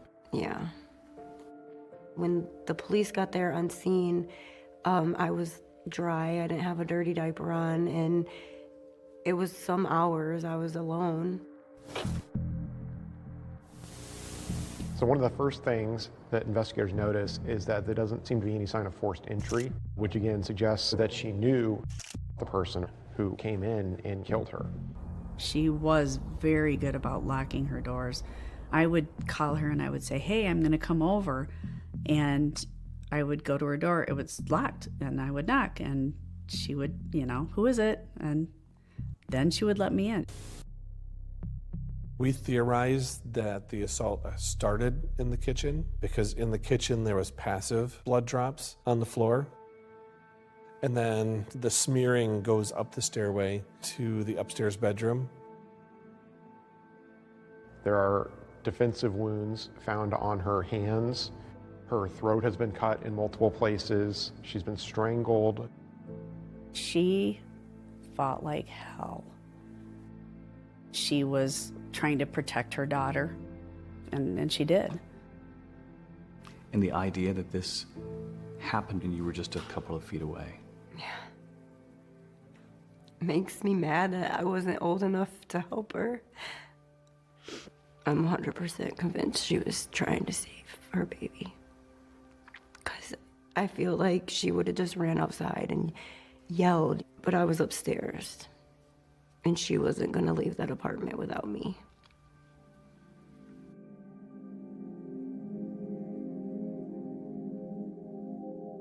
In the bedroom where Kathy was found is a phone on the bed.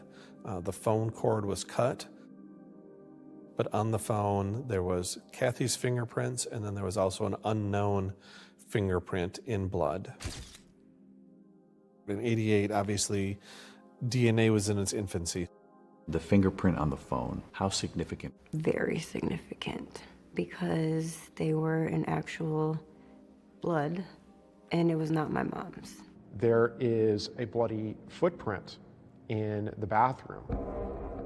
It looks like the suspect took a shower after the murder to try to maybe wipe the blood off, clean up. But in the process of doing so, he left behind a left footprint, size 9, in blood. And then the person left without being seen and without being discovered. It was very unsettling that something like that could happen. It just didn't make any sense. None of it made any sense. But when crime scene investigators passed through that gruesome scene again, this time with a new forensic light source, they find a new clue, and one that was imperceptible to the naked eye. It was like a great big neon clue. It's like, holy smokes.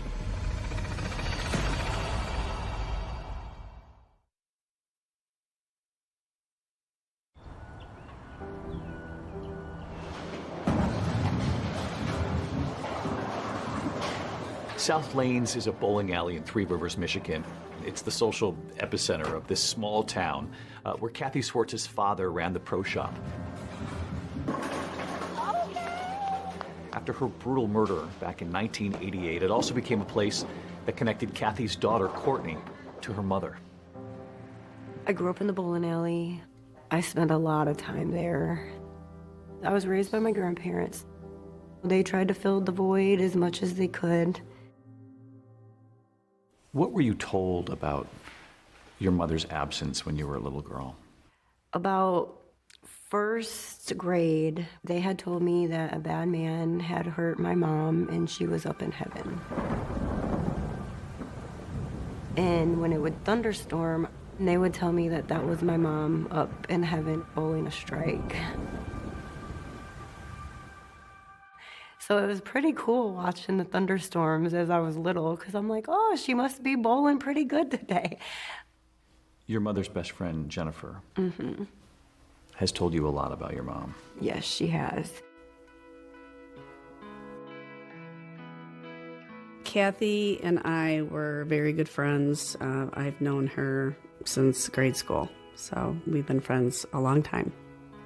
Kathy was like somebody you could count on. She was a good listener, always there for you, just a, good person.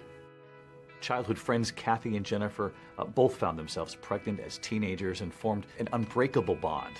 They would talk on the phone several times a day until December 2nd, when Jennifer couldn't get a hold of her best friend. A police officer came to my apartment and he asked me to go to the station. I remember him asking me questions, do you know anybody that would want to hurt Kathy? Along those lines. And I finally just was like, what's going on? Is Kathy okay? And he told me, and I don't even remember.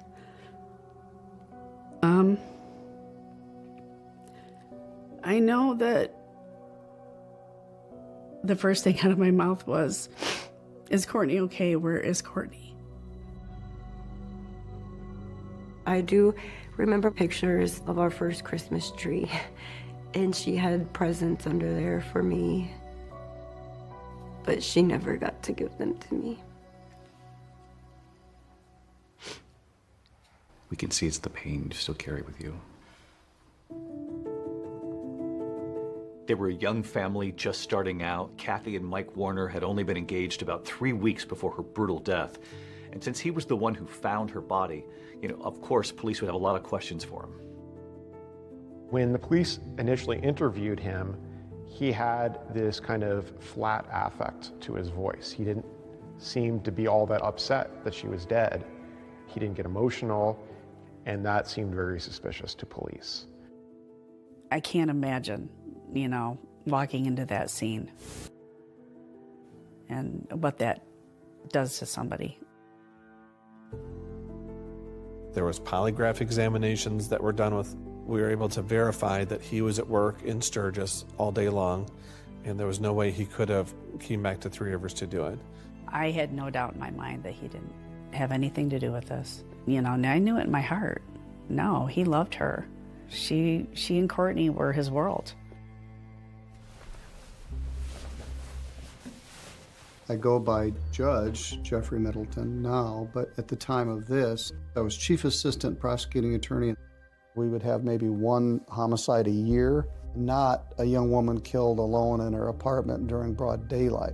At that point, they were leaving no stone unturned. So the police department actually rented the apartment for a month after the crime, just so that we could return and continue to look for clues and process. This is one of the first cases where they deployed alternative light sources. They went into the crime scene with a black light. On the refrigerator, they noticed 2 pieces of writing. Metallica was written on the refrigerator, and Harley was here. These were inexplicable writings that apparently had been erased. And we found that someone had written on her body, probably in magic marker, on the inside of her thigh, and said, "I was here," with an arrow pointing up toward her groin. That was not visible to the naked eye. And when detectives speak to Kathy's friends, they hear about an ex-boyfriend named Troy Schultes. It turns out he had a nickname, Harley, which of course got their attention. He was a huge fan of the band Metallica. In fact, he has a Harley-Davidson decal on his truck. The truck was spotted outside Kathy's apartment that very afternoon of her murder. Well, that's who I told him to look at and, to question. I know a lot of other people did too. I don't know how to really describe it, but it was not a good they were not good together. When they further look into him, he doesn't have an alibi for that afternoon. So he immediately becomes their #1 suspect. They pick him up for questioning, Troy Schultes admitted that he was the one that wrote on the refrigerator and on the wall in the apartment, but he never admitted to writing it on her thigh. And he said, well, I didn't do it. And still with no solid alibi for the night of the murder, police zero in on Troy. I thought, that's got to be it. Because again, it's got to be somebody she knew, somebody she trusted. And before long, an arrest in the Kathy Swartz case is announced. But if investigators think they've got their guy, a rude awakening is ahead.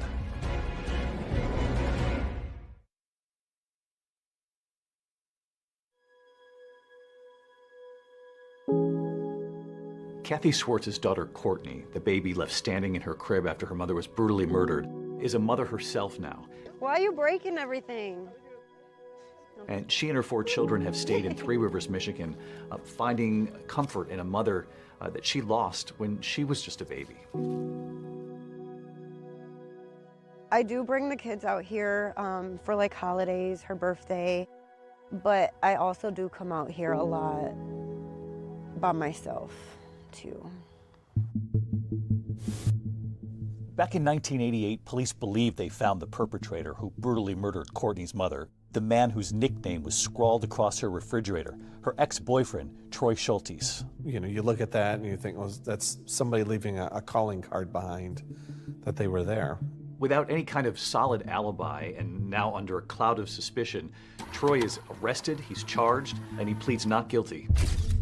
We had the fingerprints, but we also had a sample of blood that was left behind. We believe because Kathy fought back that whoever the killer was had sustained an injury, and Troy's blood type did not match. They take fingerprints and footprints from him, and those prints also do not match. So the charges were dismissed. As it turns out, he was wrongfully arrested and wrongfully charged.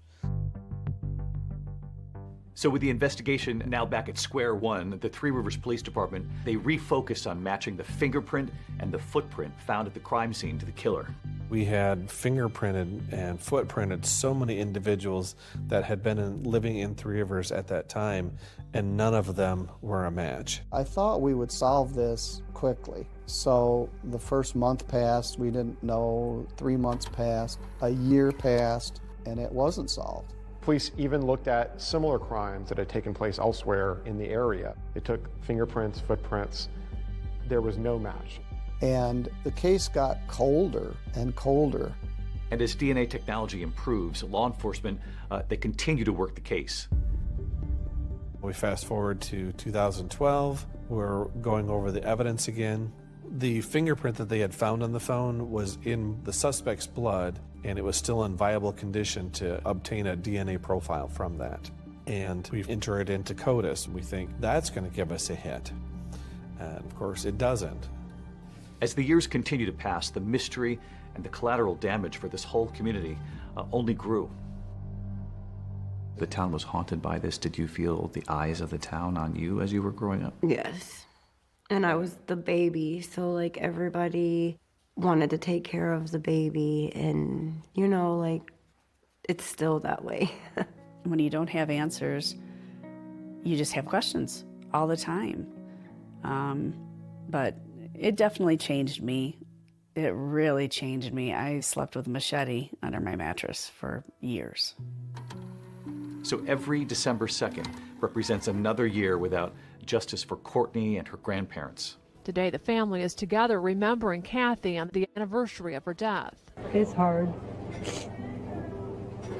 Real hard. I felt a certain point that I wasn't sure that they would ever find out. Probably right there, before she died. It's been 25 years, but remembering hasn't gotten any easier for David Swartz. I think, yeah, probably the worst thing for me is the why.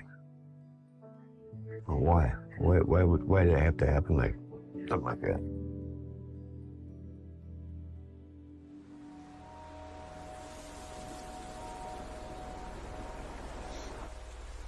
When you look at these kinds of cases around the country, there is generally an investigator or a detective who never gives up. Yes.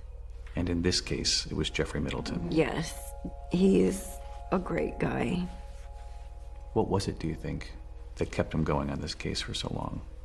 He was young, just starting out, and this was really the only cold case in our town. I spent more time on this case than any other case in my entire career. Sometimes in later years, I would pretend I was on vacation and lock myself in the library and just go through this file. As Courtney got older, she would call me sometimes and ask if I knew anything, and I never had any answers. Police have DNA, fingerprints, and a lot of physical evidence. What they don't have is the person who murdered a 19-year-old Three Rivers woman in 1988. Here's a lot of the evidence right from property. Eventually, the Three Rivers Police Department decided to partner with the Michigan State Police. They're convinced that with advances in DNA testing technology, that the Kathy Swartz case can finally be solved. In Kathy's case, we had DNA that was in CODIS, and we had not gotten a match. We had exhausted, the fingerprints, and these things which normally get us a hit did not. So I honestly felt like the genetic genealogy was our only chance for solving this case. And then 3 years ago, Othram, a forensics lab in Texas, now enters the picture. Promising something everyone close to the Kathy Swartz case has waited decades for: answers. Othram uses DNA technology to help identify victims and perpetrators when law enforcement cannot. They knew that it was an unknown male contributor to that DNA, but they didn't know who it was. But all these years later, they said, well, look at this and see if there's something you can do with it. And you were convinced you could? We were absolutely certain that we could help the Michigan State Police work this case. They said, we'll get you a lead back. We're not going to guarantee that it's the lead, but we'll get you a lead. They had over 1,000 suspects. All of a sudden, it's narrowed down to 4. It was our breakthrough.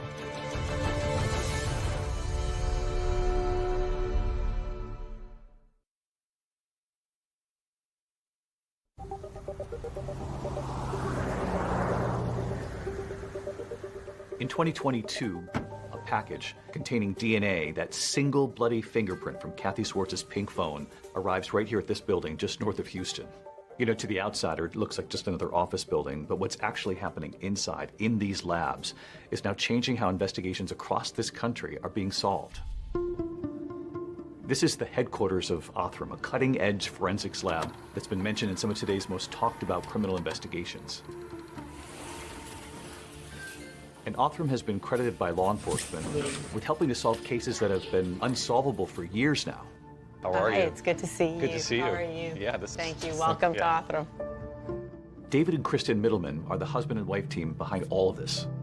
Everything you see on our right side will be forensic. Everything you see on the left side will be research. Not every case is suitable for DNA testing right now. Burnt remains, exploded remains, really difficult mixtures. But we hope that one day we live in a world where every case can be suitable for DNA testing. So you'll hold on to remains for a while and keep trying. We don't give up ever. The Middleman's partnership, both in work and in life, actually began over a few blind mice. It's the year 2000. You've just started your PhD at Baylor.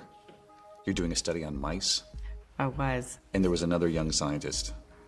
David, yep. So our projects collided, and he actually cured my blind mice. So I thought, wow, if this guy can do that, I think I'll marry him.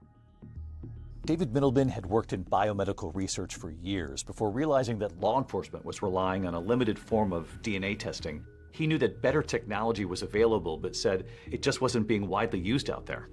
It sounded like science fiction at the time. This way you could take decades-old DNA, put it into a genealogy database, build a family tree for your suspect, and then that takes you right to his door.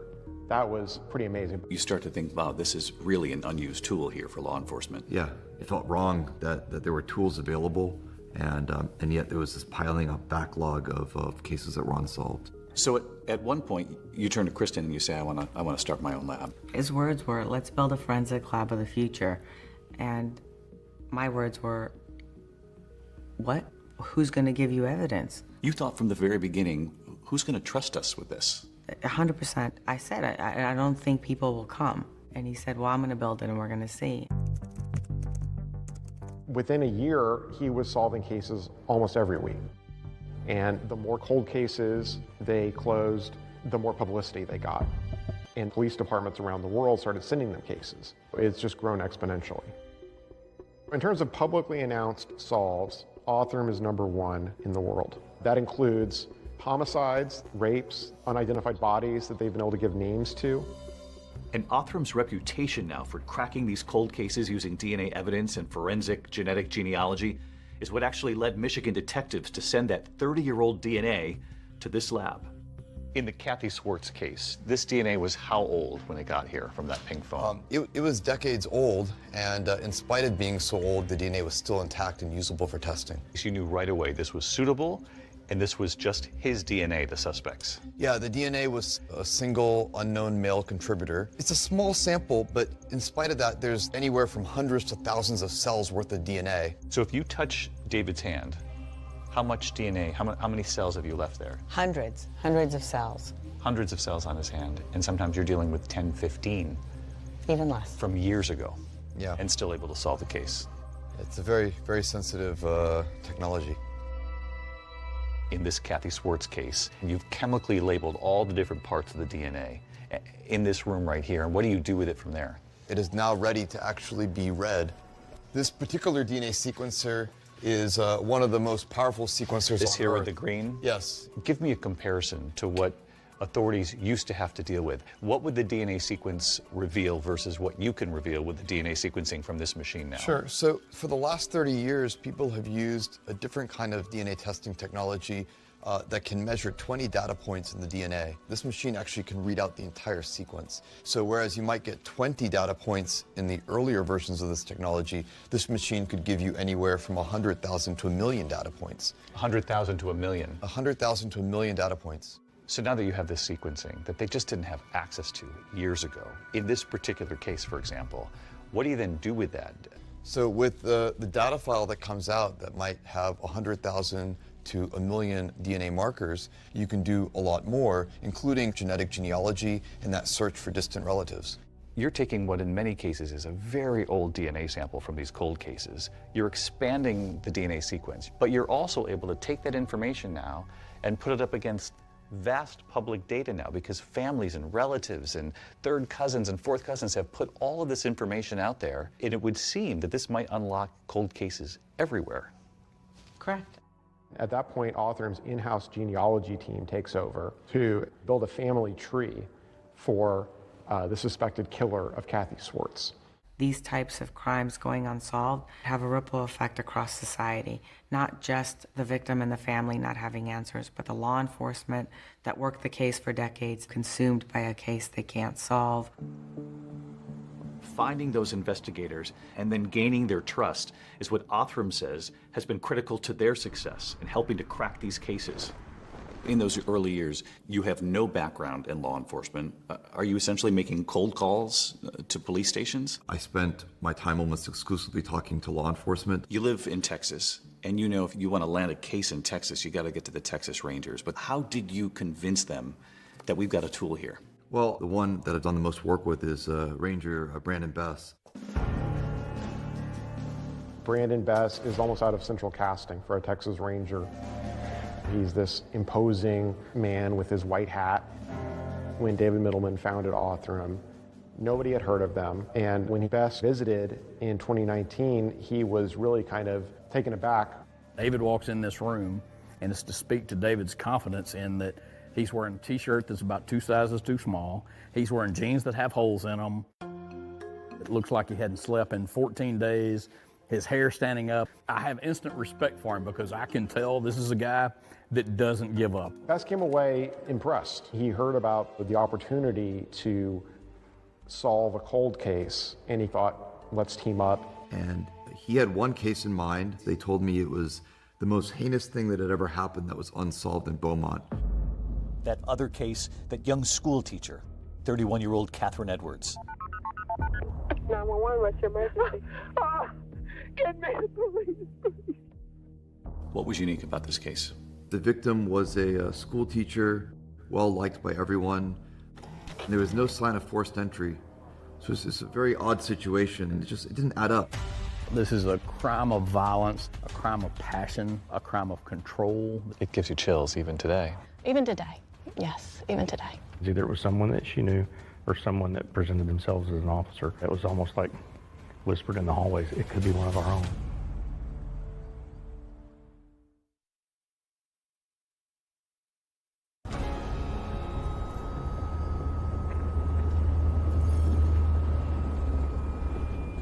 So on January 14th, 1995, the Beaumont Police Department gets a 911 call from a man at a townhouse in West Beaumont.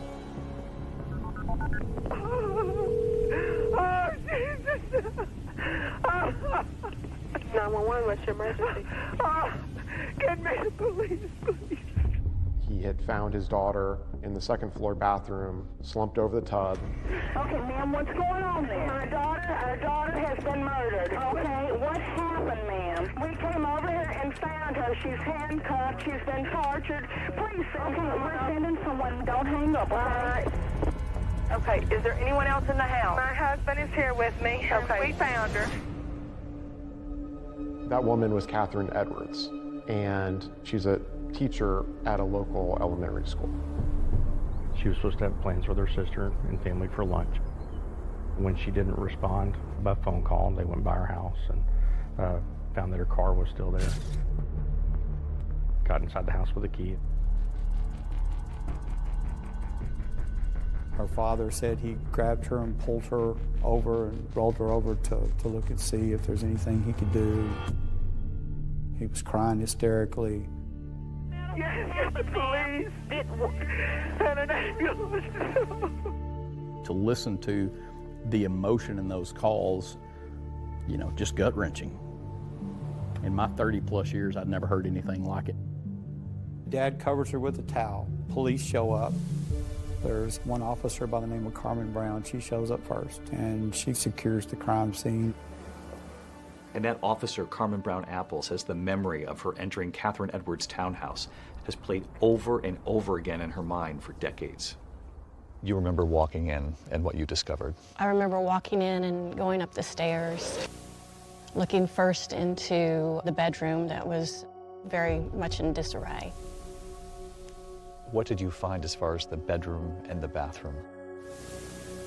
Bedroom, there was looked like there had been some type of tussle in there. Things had been knocked around. Sheets were partially torn off. A portion of the bedpost had come off. And then walking into the bathroom and seeing her body on the floor. She'd been handcuffed. That's correct. She had been handcuffed with her hands behind her back. When her mother said her name, yes, you thought, I know her. I know her. I went to college with her. We were in sororities together. She was so full of life and so friendly and so nice. That just always stuck with me. To come to the scene and then suddenly realize it was Mary Catherine, it just knocked me for a minute. It gives you chills even today. Even today, yes, even today.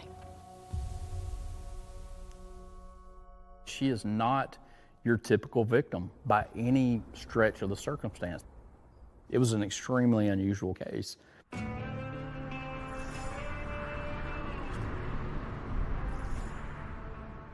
Catherine and her twin sister Allison grew up in Beaumont. They're part of a close-knit Presbyterian family.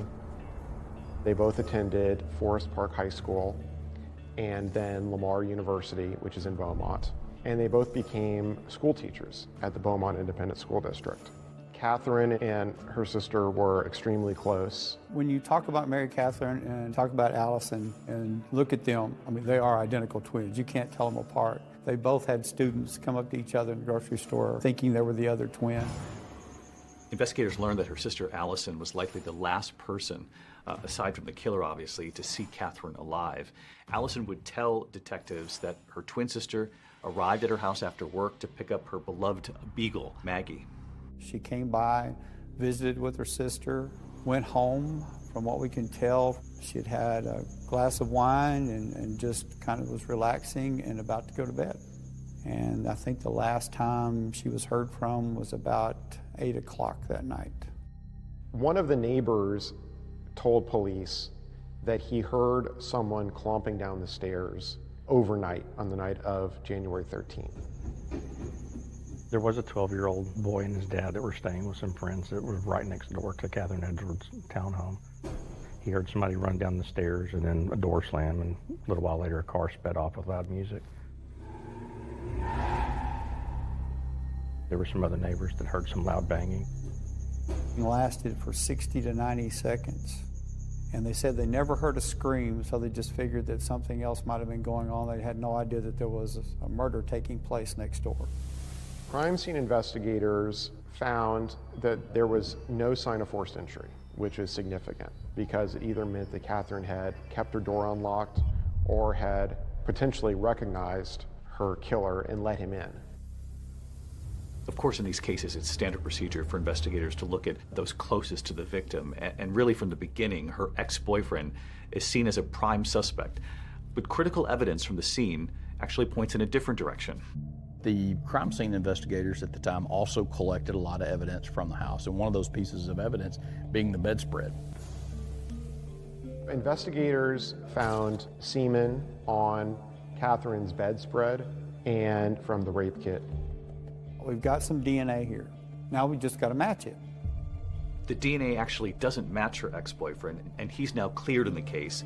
And there are no matches to the DNA in CODIS, which is the National Criminal Offender DNA database, either. Police were really stumped. They tried every avenue they could think of, but every avenue hit a dead end. One of their initial theories was that the killer had some sort of law enforcement background. The handcuffs were Smith & Wesson. That's a popular brand with law enforcement. They were trying everything they could think of. They really did. They went and tracked down sales of handcuffs in this area, receipts. All members of the Beaumont Police Department were tested. There were no matches. It kind of sent a panic through the community. You know, if this can happen to somebody in a really quiet part of town, could it happen to them, kind of thing. It went from a rumor to just spreading like wildfire throughout the community. Everybody wanted to know, was this a one-time deal? Was this a serial killer? The case would go cold for decades, and obviously it's just one of hundreds of thousands of unsolved murders in this country. But then in 2020, two investigators, Ranger Brandon Best and Beaumont Police Detective Aaron Llewellyn, decided to take a fresh look at the case. At the time, Best had just been connected with this new lab called Othram, and Detective Llewellyn knows that there's DNA that's actually available to test in this case. But when Brandon presented Othram to me right then and there, I'm like, let's make this happen. We believed that was going to be our only hope.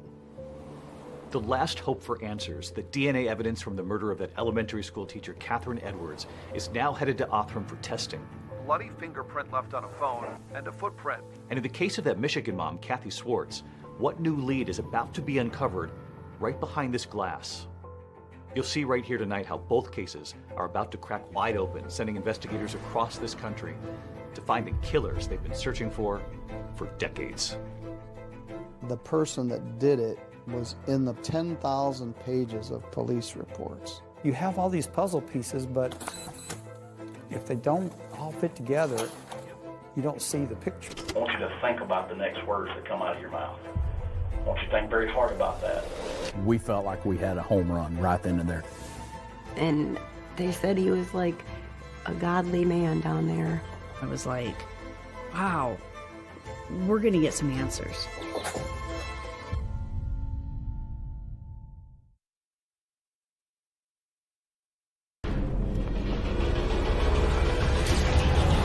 Tonight, two horrible murders.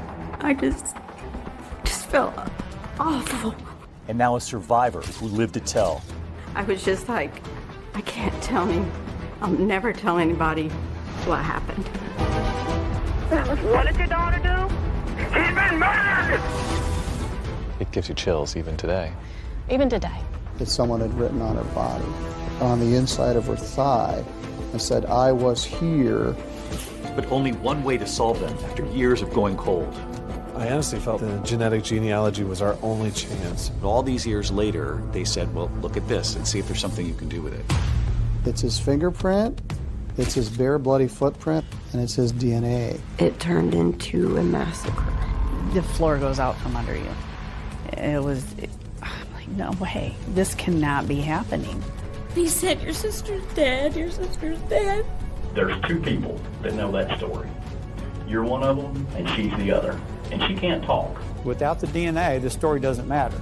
That the two of them were able to go back and look at that evidence. Yes. From when you were a 9-month-old baby. Yes. In the crib, just a few feet from your mother. And there was a moment like, oh, this is our guy. For some families, you are the last hope.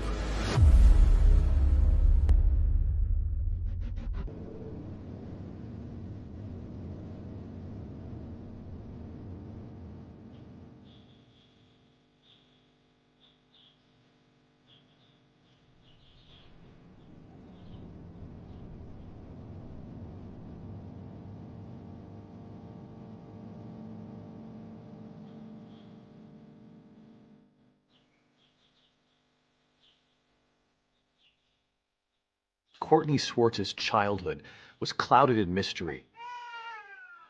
She was the sole survivor. She was just a baby at the time during a vicious attack that left her 19-year-old mother, Kathy Swartz, strangled and stabbed to death right near her. Among the clues left behind at the scene, a single bloody fingerprint on Kathy's pink phone. It contained DNA of the possible killer. But of course, the question for decades, who was the killer? For years, you were haunted by that question. Yeah, growing up, most kids, they look at people and they don't have to think, is that the man that killed your mom? And everybody that I met, that's the first thing that would pop into my mind.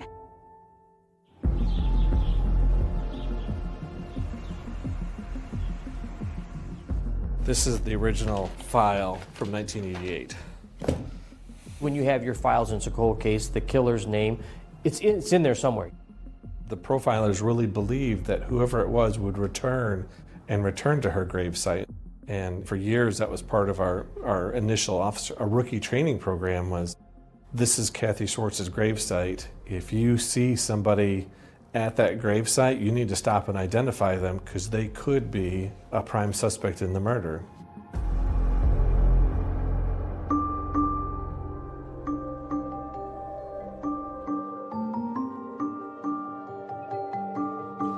More than 1,000 miles from Three Rivers, Michigan, we're right here on the Neches River in Beaumont, Texas, where another family, heartbroken for decades, the community wondering, do they too have a killer in their midst? After the brutal murder of a young elementary school teacher, Catherine Edwards. She was just 31.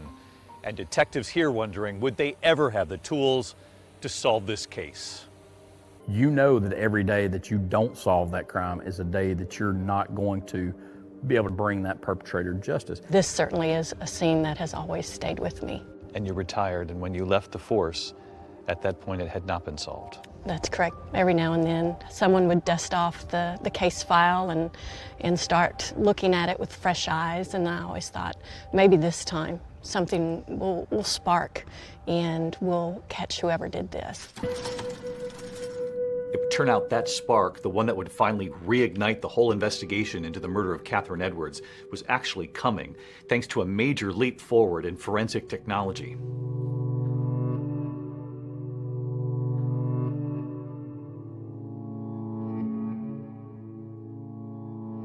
In 2020, a courier drops off a package at Othram's office. And inside are a sample of the bedspread from Catherine Edwards' apartment, a vial of DNA taken from the posthumous rape kit.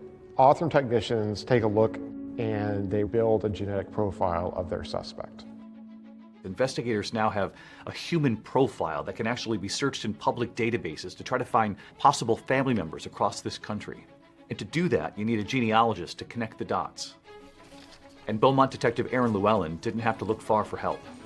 Aaron Llewellyn knew one who would work the case for free, and that was his wife, Tina. I can remember sitting at the table one night and getting really frustrated trying to map all this out. And she's like, let me help. Actually, just move over. I got this. No, Tina doesn't ask. Tina Llewellyn was a detective in the Beaumont Auto Crimes Division. And she had an amateur interest in genealogy. I can remember dozing off one night and I wake up and she's got lines going here and lines going there. So now, along with the Middlemans from the Othram Forensic Laboratory, you've got two husband-wife teams actually working the case of this elementary school teacher, Catherine Edwards. And soon another critical partner joins the hunt.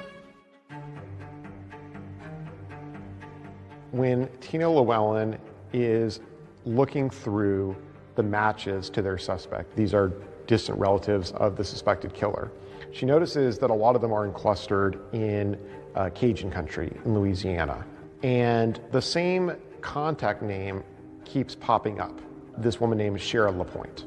I was sitting at my desk one day and I got a phone call. He said, I'm Detective Aaron Llewellyn from the Beaumont Police Department. Your email is attached to one of the matches that we have to the person of interest. Shara LaPointe just happens to be a professional genealogist with experience working in criminal cases. She also has Cajun ancestry. Cajuns, back to the late 1700s, we were a small population who came to South Louisiana. And so they married their neighbors, who was usually their relatives also. Cajun ancestry is notoriously complicated and complex to perform genealogical work on. I knew it was going to be a challenge from the start. We spent hours and hours and hours on the phone talking to each other. Probably no less than 5 times a day. A friendship quickly forms as the two women spend the next 3 months building a family tree around the suspect's DNA, using every record they can find, a combination of internet research and good old-fashioned library archives. A lot of newspaper articles. A lot of newspaper Obituaries. articles. Census records. I remember I got to a couple in Beaumont, and there are yearbook records of 2 sons that couple had. And the first one we came across, he was the right age. He went to the same high school with our victim. Aaron goes and does research and finds out that he had a criminal history from here, and it was a prior sexual assault that had occurred in 1981. And there was a moment like, oh, this is our guy. And the details of that assault set off alarm bells for detectives. There were a lot of similarities in that case that mimicked Catherine Edwards' case. The victim's hands were bound behind her back, and she was sexually assaulted. We felt like we had a home run right then and there. Suddenly they realized that this suspect had a second victim. The difference this time, the victim survived and lived to tell. He started telling me that he was training to become a policeman and stuff. He was like, I'll just take you home. I don't know why, but I believed him.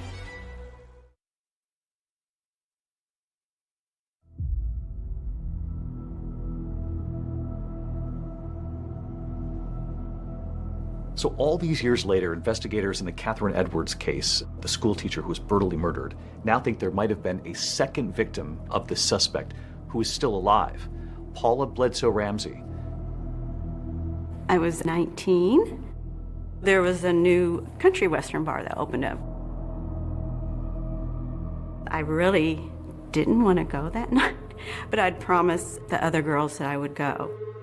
I decided I wanted to leave. I was done. I wanted to get home. The parking lot was mud, and my car was stuck in the mud.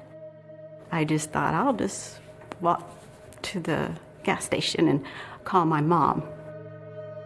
She says a man offered her a ride home. He said his brother's name, and then he said where he went to high school, and then he said, do you go to Forest Park? And I was like, yeah. And then he started telling me that he was training to become a policeman and stuff. And so then he was like, I'll just take you home. And I don't know why, but, you know, I believed him. She realized very quickly that that man wasn't driving in the direction of her home. He started off being very nice. Next thing I know, we're at this field. And then his whole demeanor changed. He drove her to a nearby park, threatened her with a knife, tied her hands behind her back, and raped her in the backseat of the car. Then he dropped her off at her house.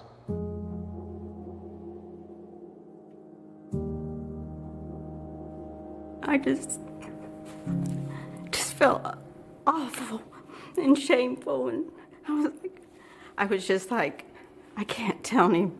I'll never tell anybody what happened. I don't know. I was kind of like, I don't know if anybody would believe me. You know, is it my fault? Was it my fault?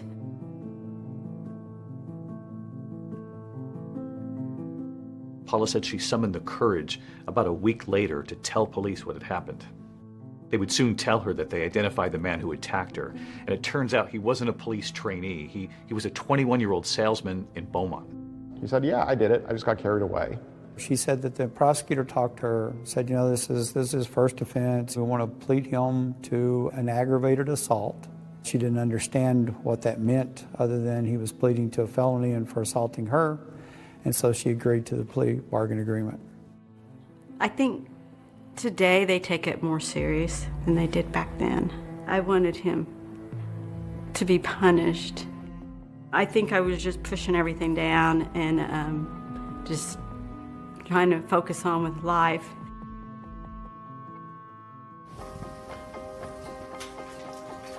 Hey, good. How are you? Ranger Bess? Brandon. Yes, Good sir. to see you. Pleasure. Yes. Yes, sir. So when you looked at what had happened in 1981 with this sexual assault, you thought there's a lot here that seems awfully close to the Catherine Edwards case. I did. It turns out that the man who pleaded guilty in that 1981 case is a man by the name of Clayton Foreman. Now, this is the same name that turned up in Tina and Shara's genealogy hunt. He was one of two brothers from the family tree that they actually put together. And you might be wondering why his name never surfaced before. You have to remember that this case was back in 1981, and DNA collection wasn't even a thing by law enforcement. It was still a decade away. This is how he eluded detectives at the time. He essentially got away scot-free. As investigators get closer to solving this mystery, they begin to learn more about Clayton Foreman's background. And in a twist in this case, one of the things they learned is that Clayton Foreman, the suspect, actually went to the same school as Catherine Edwards, the woman who was killed. In fact, they probably walked down the same hallways here at school. And there was something else. Catherine Edwards was actually friends with the suspect's first wife. In fact, Catherine Edwards was a bridesmaid at their wedding. Investigators figure out that Clayton Foreman is working in a suburb of Columbus, Ohio, and he's working as a rideshare driver. We've got a suspect. Now we've got to make sure that's the right guy.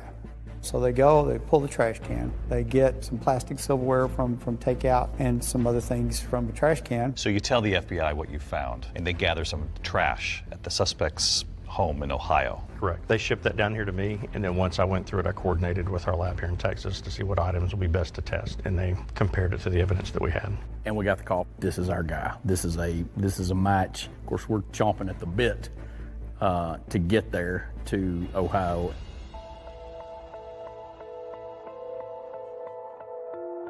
So he'd been told that one of his Uber customers had had something taken and that he needed to come down. Maybe you guys could ask him a few questions about it.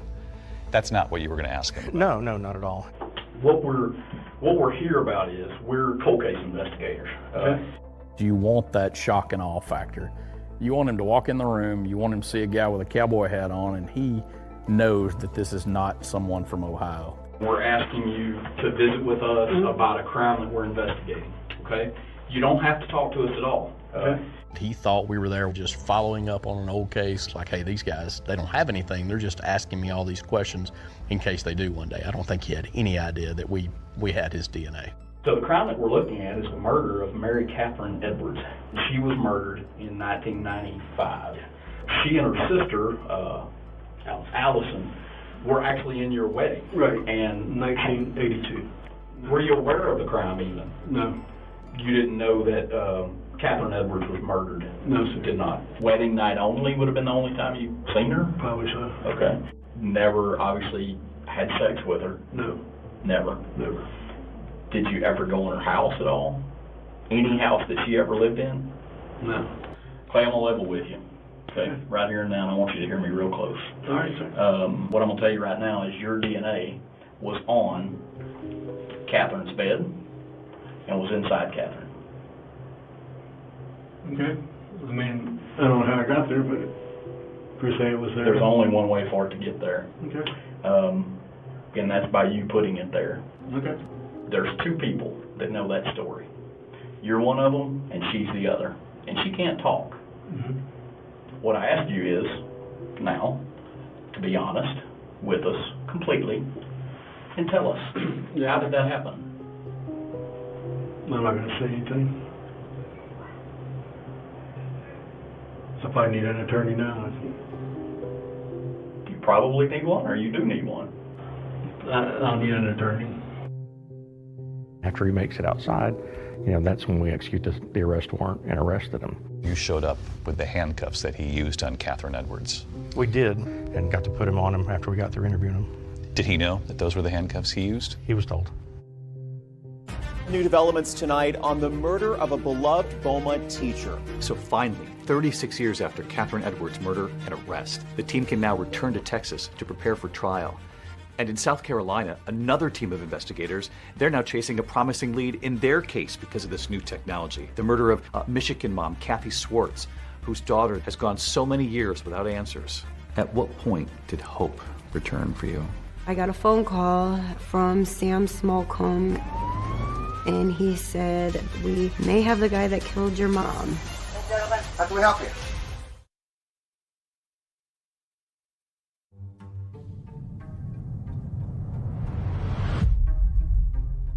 Investigators working the cold case murder of Kathy Swartz, the young Michigan mother who was murdered, her baby right nearby, they had sent off the perpetrator's DNA taken from her pink phone to that lab in Texas, Othram. So after 3 decades with no arrests in this case, Othram actually uses their cutting-edge technology to build a comprehensive DNA sequence of who the perpetrator is. So now that you have this sequencing that they just didn't have access to years ago, what do you then do with that? We could use that profile to search a database of people, and in doing this, we can then begin to figure out how these people that are near relatives are arranged on a family tree. And if we can do that, then we can begin to ask where the person that we're looking to identify might fit on the tree. In going down the family tree, you find that there is actually a family that lives in Three Rivers, Michigan, a mother and father with 4 sons. Yes. That's correct. We got the report back, and they believed it was a family that had lived in Three Rivers. The DNA was male, so this narrowed it down to 4 brothers. The youngest brother, Barry, and then there was, the oldest was Sonny Waters, then John Waters, and then Robert Waters.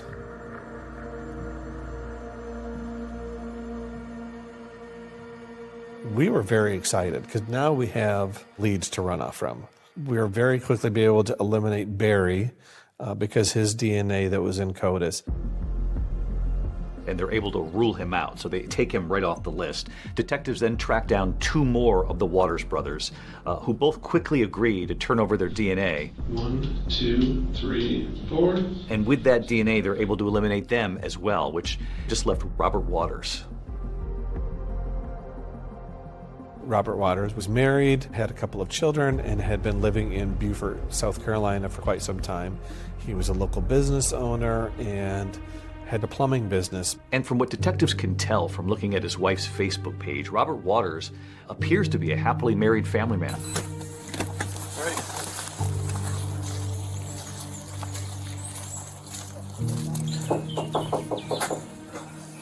Hey, how you doing? Good morning. Hey, Robert. Good morning. How you doing? Good. How are you? How can we help you? I'm Sam Smallcombe from Three Rivers PD. This is Todd Peters from Michigan State Police. Nice to meet you. Nice to meet you, too. Can we talk for just a couple of minutes? Sure. Not inconvenience All right. too much? He seemed like the guy next door that would mow your lawn for you if you were going to be out of town for a week. So I'm helping Sam, and we reopened this case from Three Rivers from way back in the day, going back through and getting interviews and just clearing everything down. Okay. So we were wondering if you'd have time to come down to the PD and talk with us down there. Yeah. Okay. Somebody comes into knocks on your door, investigators from another state, and asks you to come down to a department and talk. You're probably going to ask why. Never asks why, and agrees to drive himself down and meet us there. So we'll just expect you in a couple minutes, and we'll meet you down. That's fine. All right. Thanks, sir. After initially not showing at the police station, detectives call Waters. He's informed that they have a warrant for his prints and his DNA, and later that day he actually comes in. But what I'm probably going to do is do the 3 and... We had to just focus on getting the fingerprints and the DNA. Yeah, no, have a seat. And one of the issues we'd run into is the Beaufort Police Department did not have the fingerprint live scan machine. So we had to use the traditional ink and paper.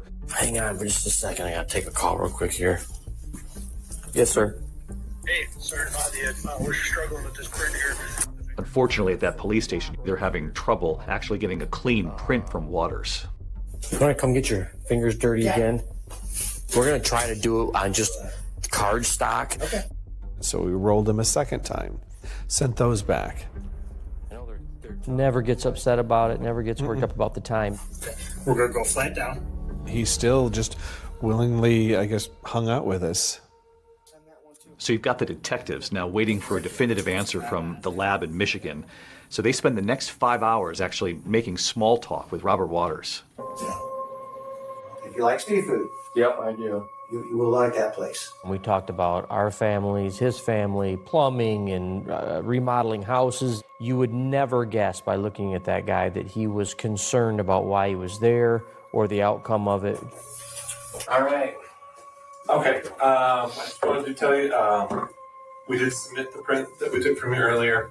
It did match to the one at the crime scene. So at this time, you are under arrest for the murder of Kathy Schwartz. Okay? Okay. It really surprised me. He did not really react. I feel like he knew when we showed up that morning that the game was up. Do you remember when you learned that the prints were a match? There was just so many emotions and everything going on that I was just overwhelmed and so excited because finally they had him. So after decades, you have your answer. Yes. 53-year-old Robert Waters, a former Three Rivers resident, now a plumber, husband, father, and accused killer. I didn't recognize his name, didn't sound familiar to me at all. But investigators always believed that Kathy Schwartz must have known her killer in some way. You'll remember there was no forced entry. And they finally discover the connection when they go back to speak to Kathy's one-time fiancé, Mike Warner. Well, let me ask you the obvious question. What about Rob Waters? He came there one time. He came there one time? One time. Okay. Do you remember, like, was that close to December? That was... I think so. He knew Robbie Waters, had visited the apartment about a month before the murder. We hadn't seen him since grade school. Yeah. Okay, so he just somehow figured out that you guys were living in Riverside and showed up that one time. Yeah. I honestly think she knew him then, obviously, because he was friends with Mike, and he was in town and tried to come see my mom, and she wasn't having it. He's waiting to be extradited to St. Joseph County. It really was, like, wow, we're going to get some answers. We're going to find some things out. But before his day in court could actually come, the suspect, Robert Waters, does something that shocks everyone. No way. This cannot be happening.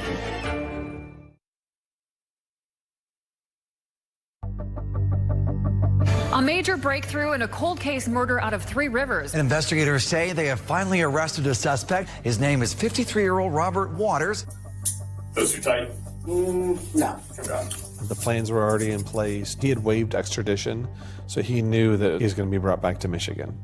They go down to South Carolina, and they discover that this man had been living a full life. Yeah. Married, children, a job. A good job. A good life. And they said he was like a godly man down there. To that you say? No. They don't know the real man. But after evading law enforcement for decades, Robert Waters never makes it back to Michigan. At like 6:30 in the morning, I received a call from an investigator from Beaufort, and she had explained that she had just come from the jail and that Robert Waters had hung himself in his cell. I'm like, no way. This cannot be happening. Again, like a disbelief, like why? How could this happen? Yeah, he had some material that they'd given him in the jail, and it was some devotionals, and the parts that he had ripped out talked about forgiveness and asking for forgiveness. To me, it says that you're guilty. I mean, no one is going to do that in that situation if they're innocent. You feel robbed that you did not get the opportunity to see him face to face. Yes. I just wanted him to feel my presence in the room. What would you have said to him in court? I don't think I would have said anything. I just think I would have walked in, and my presence is enough words for him. He would have seen that baby Yeah. that he left there in that crib all the And probably my mom, because I look like her, they say. He's a coward. To take her away from all of us in the manner that he did, and then he got to go live his life. You're not going to give us any answers. I mean, he's just a coward. But remember, there are 2 cases here that have been unlocked by this new technology. And back in Beaumont, Texas, Catherine Edwards' loved ones are determined to see the suspect in that case, Clayton Foreman, the man charged with murdering her, face a jury.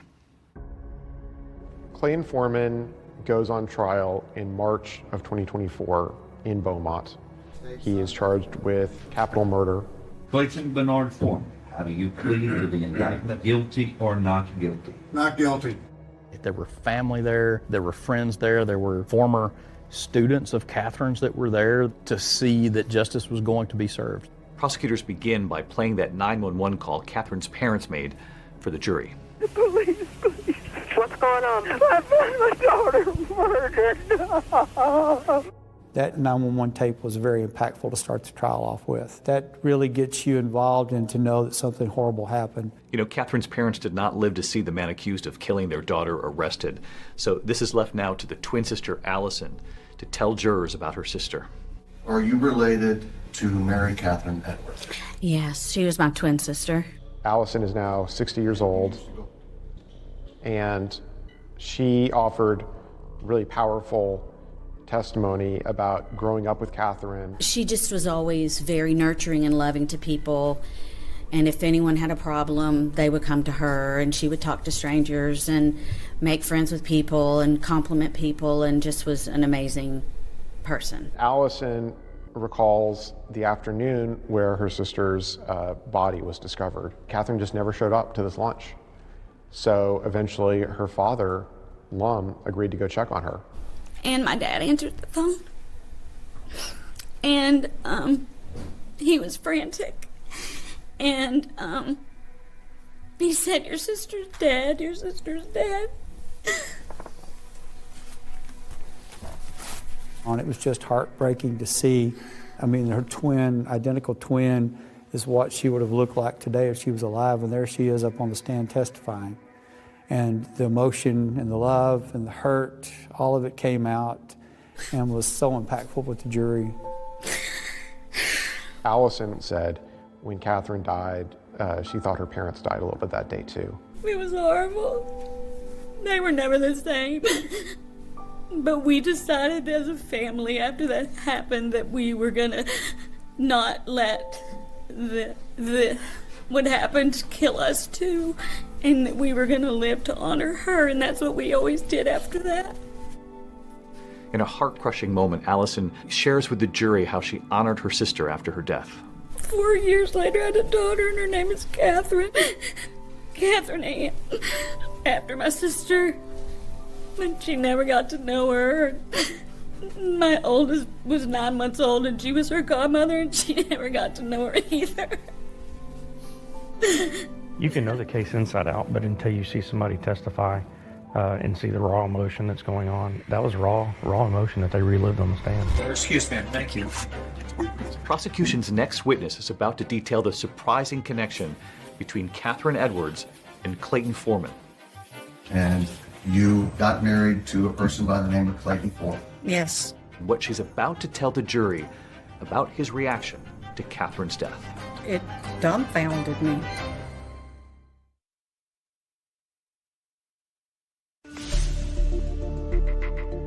Jurors in the trial of Clayton Foreman, the man accused of killing that school teacher, Catherine Edwards, are now hearing about this investigation that took nearly 30 years, and all of it now culminating with this cutting-edge DNA testing done by that Texas lab, Othram. So help you God.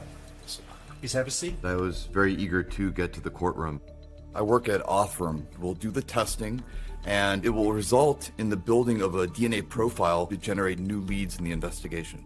There's one thing to solve a case, and there's another to be able to defend how that work was done, allow it to be interrogated openly and critiqued. We want to see at least 50% of the markers, and you can see that in actuality we have, it looks like 87%. So that's far in excess of what is necessary to produce a workable profile. Without the DNA, the story doesn't matter. That's that one puzzle piece that puts it all together. So prosecutors want the jurors now to hear from the woman who can actually detail the connection between that school teacher, Catherine Edwards, and Clayton Foreman. She was married to him. My name's Diana Coate.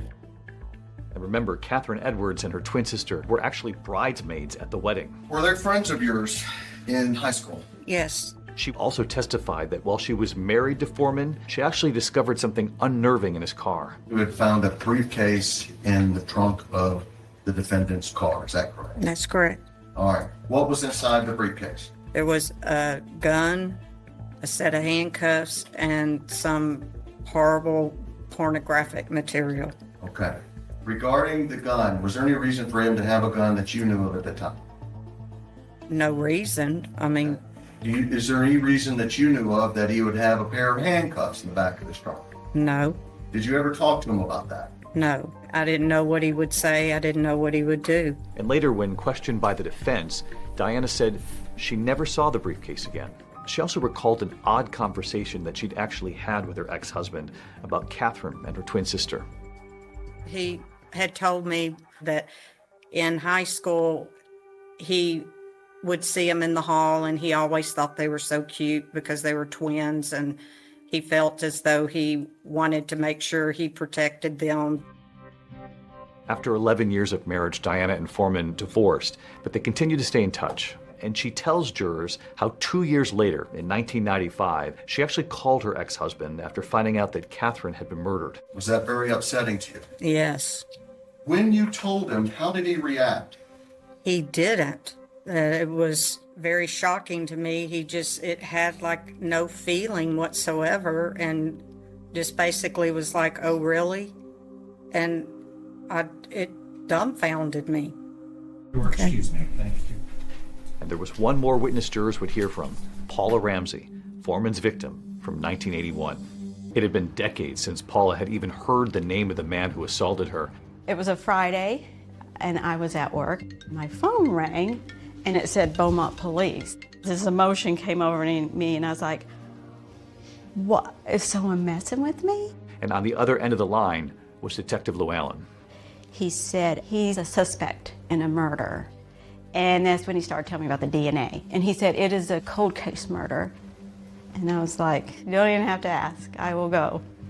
I will testify. When we hung up, I just broke down. I mean, you just go back to being that girl again, where that fear and all of it just kind of consumes you again. And so suddenly, all these years later, in a courtroom full of strangers, Paula is telling her story about how she was assaulted by Foreman. Did he do something with your hands? He tied them in the back, behind. He took your hands, put them behind you, and secured them with an object. Do you believe that object may have been a belt? Yes. Did he threaten to cut your throat if you didn't do what he wanted? Yes. I just kind of blocked out everything else and just focused on the questions. Did he say something that you found odd concerning what he'd just done to you? Yes. What was that? When I was getting out of the car, he said, "Stop crying. I'm sorry. I hope I didn't hurt you." You have to say these things out loud, and then knowing that he's sitting right over there, and just being in the same room, and that was hard. She relived it on that stand, and it was amazing to watch her how brave she was to do that. You came here today to tell this jury what happened to you 43 years ago, right? Yes. Who did you do that for? For Catherine. I wanted to see justice done for her. And in the end, Clayton Foreman's defense, they wouldn't call any witnesses, but they did deliver a closing statement. You, ordinary citizens, get to decide whether or not, on the day in question, January 14th of 1995, Clayton committed the offense of capital murder. He may not like it, what he did back in 81. That doesn't make him a murderer. That doesn't make him that he went out and killed somebody. The case was very one-sided, and the prosecution had all the witnesses, had all the evidence. There was very little the defense could do. The verdict is in. 29 years of waiting came down to 7 days of testimony and ultimately 52 minutes of deliberation. I'll tell you that anytime I've had a jury trial, I'm scared to death when they're walking back in that room. That is the most tense moment ever for me. We, the jury, find the defendant guilty of the offense of capital murder. It took police nearly 30 years to bring Clayton Foreman to trial for the murder of Catherine Edwards. It took the jury less than an hour to convict him. It was very fast. He was sentenced to life in prison. It was just relief. I was thankful that I did it. Thankful that it did help. It did help putting him away. It was an extraordinary thing to have closure in that courtroom for that young school teacher. And that other case, the mother who was brutally murdered, her baby, just a few feet away. Now, she's about to meet the couple who unlocked this case.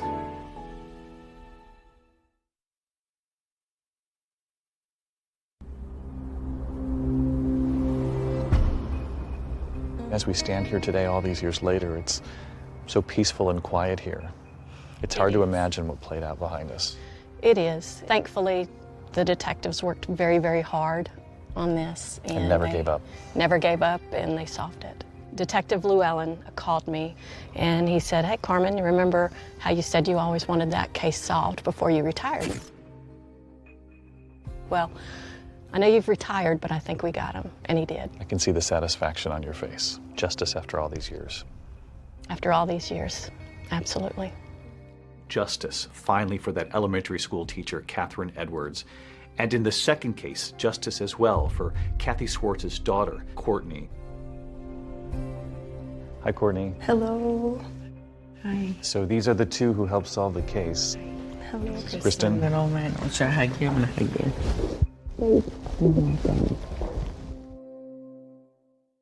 Just the idea, though, that the two of them were able to go back and look at that evidence and solve it all these years later. I can't even, I don't even have no words. You don't need words. I'm glad you have answers. Thank you. It's unbelievable just in my career to see, like when I started in '97 to where we're at today. You have these cases that are literally going nowhere. You give them this DNA sample and the next thing you know who your suspect is. Do you think that there are cases like this all over the country right now just waiting to be solved with this new technology? Absolutely, all over the country and all over the world, but finding every case, I think, would be the goal. Every one. Every sexual assault, every homicide, every one of them. We need to find those cases and we need to get them submitted and worked. And that means answers, finally, for thousands of families. Sure, absolutely.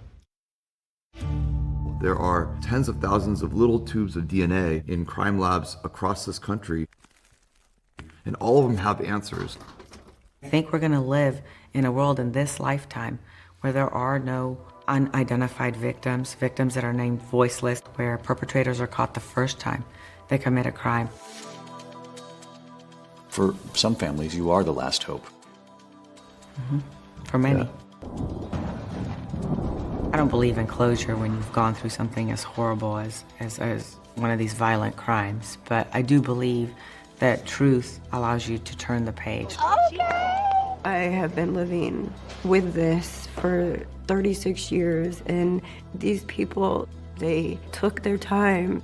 they solve this case with DNA so I can close this book and open up my own book with my own kids. And there's no words for that.